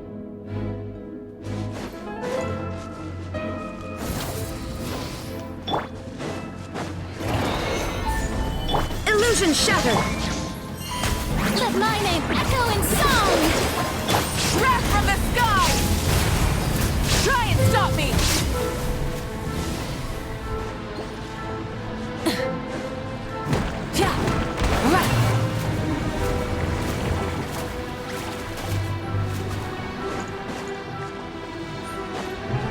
Burn it down!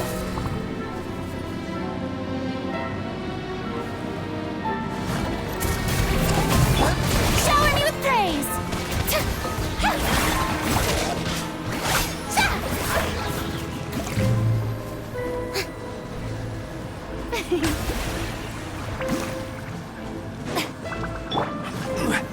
Stabilize! Shine down! Ah! Yoo-hoo!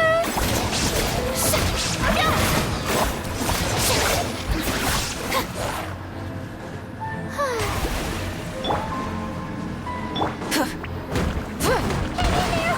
We're so close!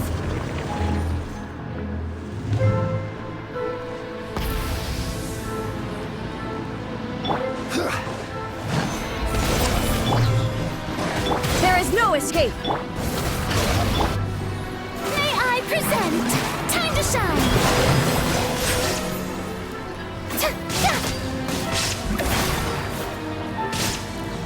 I will have order!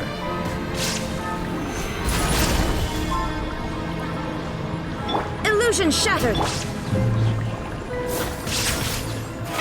How brilliant!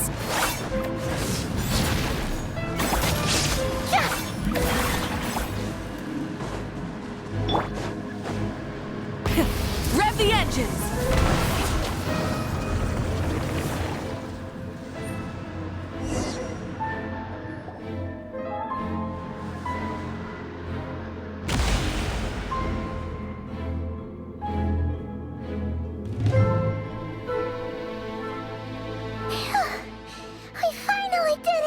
the iridescent moon's marrow, still burning away like an undying flame, yet now contaminated by the abyss.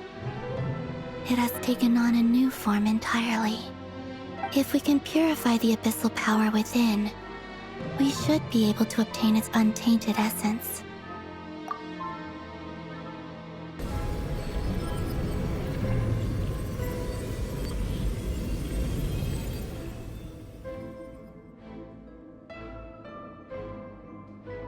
It's so cold.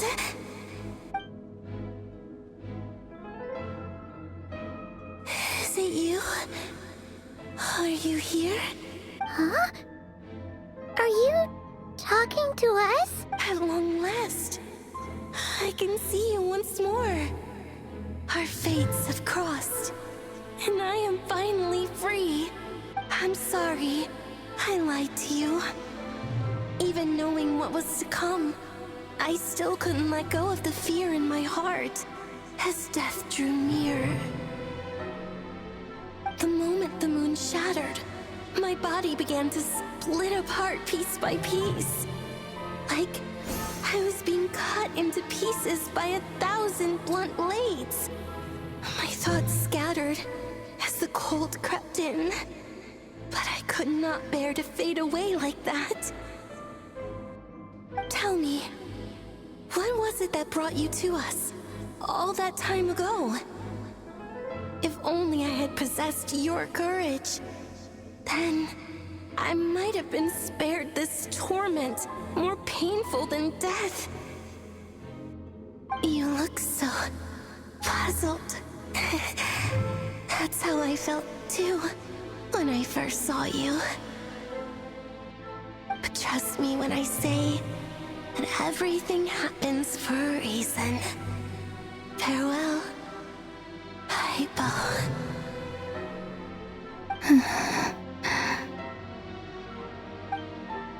What was that all about? Was that the goddess of the iridescent moon? Oh, it sounded like she was speaking to a long-lost friend. But none of us have ever met her before, right? Perhaps. She took me for the goddess of the frost moon she once knew. For a fading soul like hers, our auras must be too similar to tell apart. But anyway, we've got the iridescent moon's marrow now. That should help you regain your strength, right? Alright, time to leave this place and meet back up with Arlecchino. Let's go!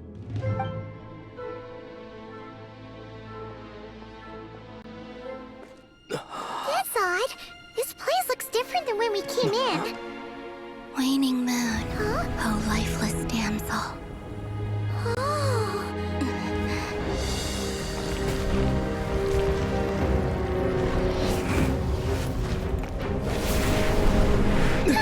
Hurry! The place is collapsing! It wants to trap us here. Who's it? The abyss? Now we've taken the moon marrow. All that's left here is a dark will. It will show us no mercy.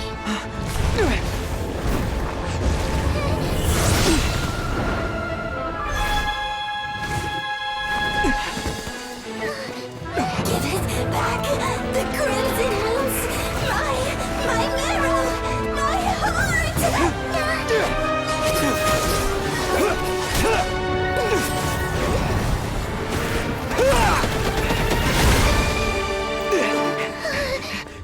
Finally! Huh? Oh no! The exit's blocked! They're back! Now what do we do? This is where you fall. Witness my rise. Hey, What are you waiting for?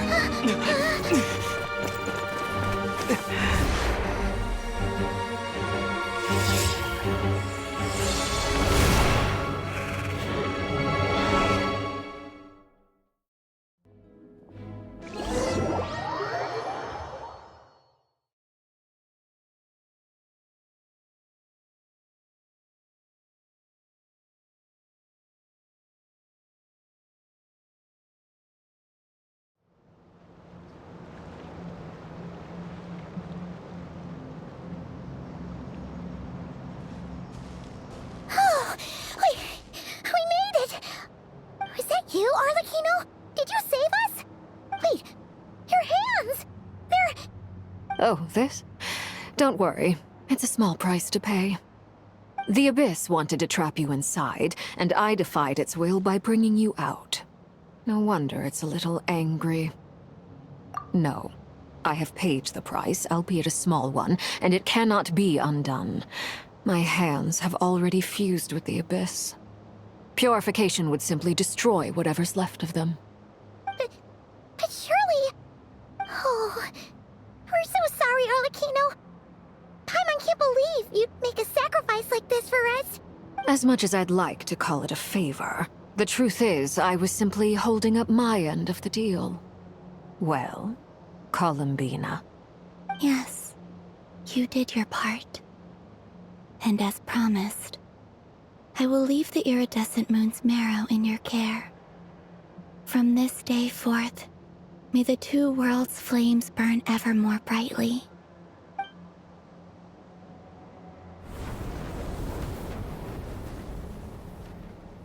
I'll take that as a blessing. Now, Columbina, give me your hand. Accept this moonlight I offer in return.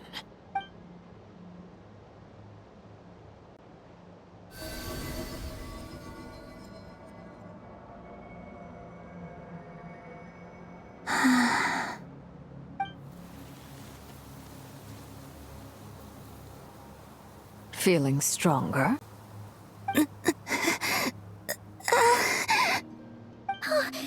Columbina, are you okay? I'm fine. Our powers are a little at odds, that's all. By the Frost Moon's authority alone, wielding the power of the other moons was always going to be a stretch. Still, I think it's fair to say that your strength has returned. At least to the level it was at as Third Harbinger. It's still not enough. There's no way I can hope to challenge Rayrier like this. Just one more ray of moonlight, if you would. It's okay. I can take it.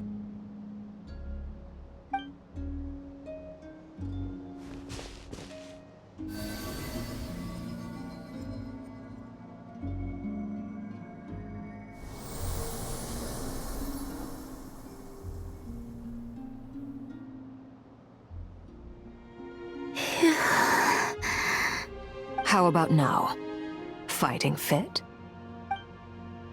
At the very least, I won't have to stay hidden like before.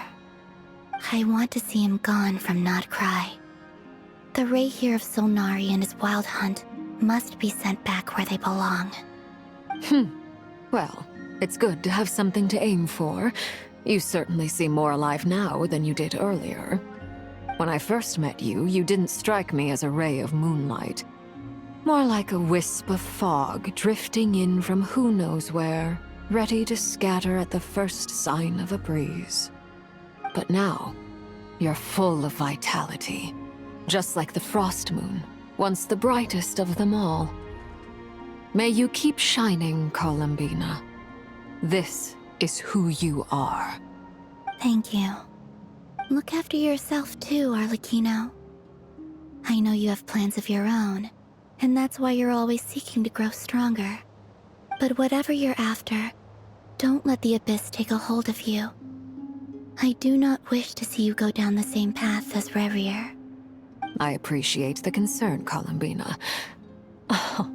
Although perhaps it's time you took a new name. A new name? Kutar, the Moon Maiden, Columbina. They're nothing more than code names. They describe who she is and the roles she's played, but they're not her real name. We often use code names in the House of the Hearth, too. But it's knowing your real name that keeps you grounded. Up till now, you've been living a wandering life, so you've probably never really cared. All I'll say is this. Once you've defeated Rayrier, give it some thought. All right, that's it from me. I'll get you back safely first, then go meet up with Sandrone. You're the best! I appreciate the gesture. It speaks to your good character.